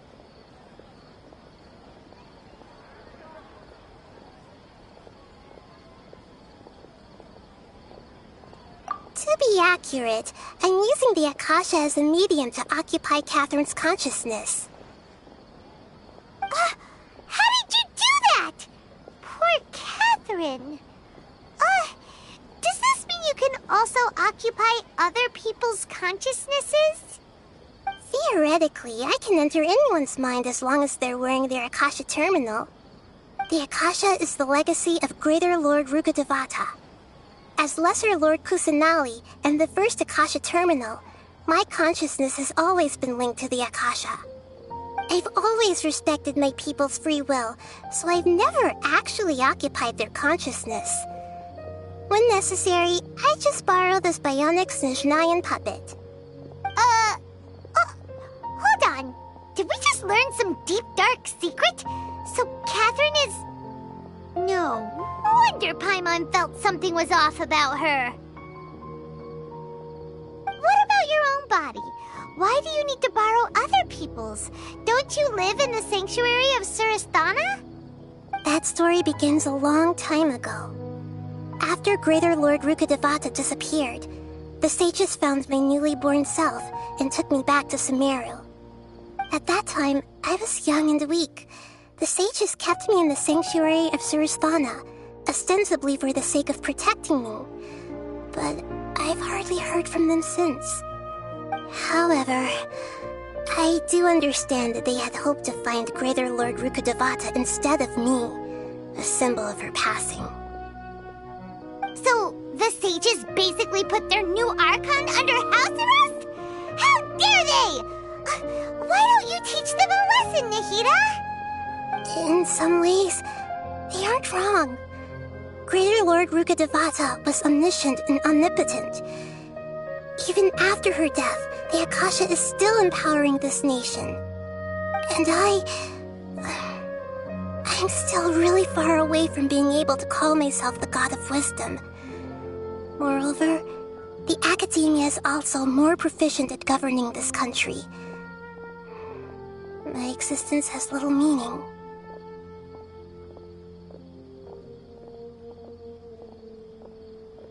Yeah, you got a lot of believers. Just look at the Sub-Zero's festival. Everyone who showed up truly loves you. Thank you for the kind words. But I honestly don't need physical freedom as long as I can connect my consciousness to the Akasha.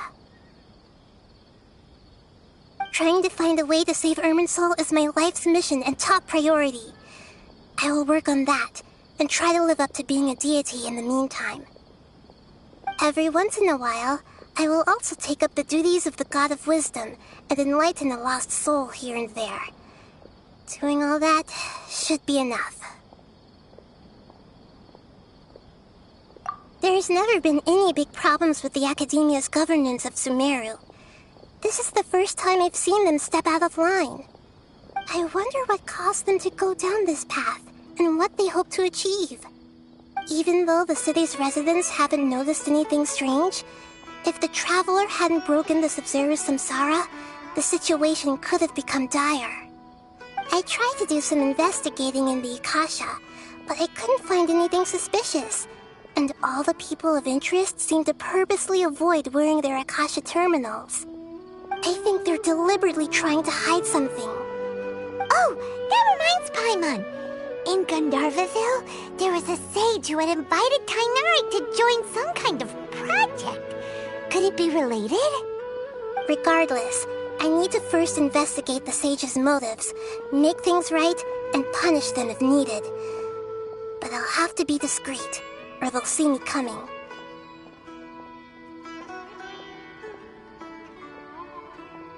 You mean how the Akasha stops you from having dreams? Yeah, it's been such a long time. No one's noticed something's up? It's not that no one noticed. It's more like no one cared. Ultimately, it's all rooted in the sage's misdirection. Misdirection? The sage has convinced everyone to believe that being unable to dream is a sign of rationality and wisdom.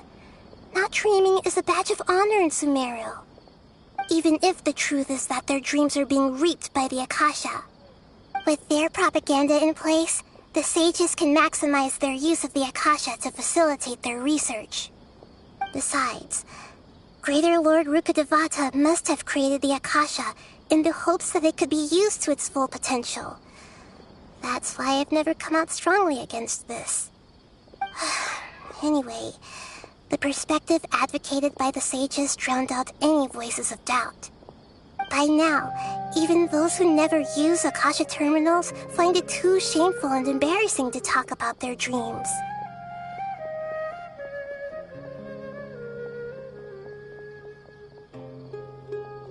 Got it! I hope my answers were satisfactory, seekers of knowledge. To be honest, maintaining Dunyarzad's fading dream took a lot of mental energy. I think I may need to rest for a while. Oh, and you don't need to worry too much about the sage's activities for now. The Akasha won't be able to conduct another project on the scale of the Sub-Zero's samsara in the immediate future. Go and get some sleep. Leave everything to us. What a relief. This is truly the most exhausting birthday I've ever had. Traveler? Paimon? Why am I here? Do either of you know? Maybe you were sleepwalking. You know you can't wake up a sleepwalker. We happened to walk by, so we thought we'd wait for you to wake up. I see. I should visit my maintenance personnel sometime. Oh, I'm fine. I better go. Thank you.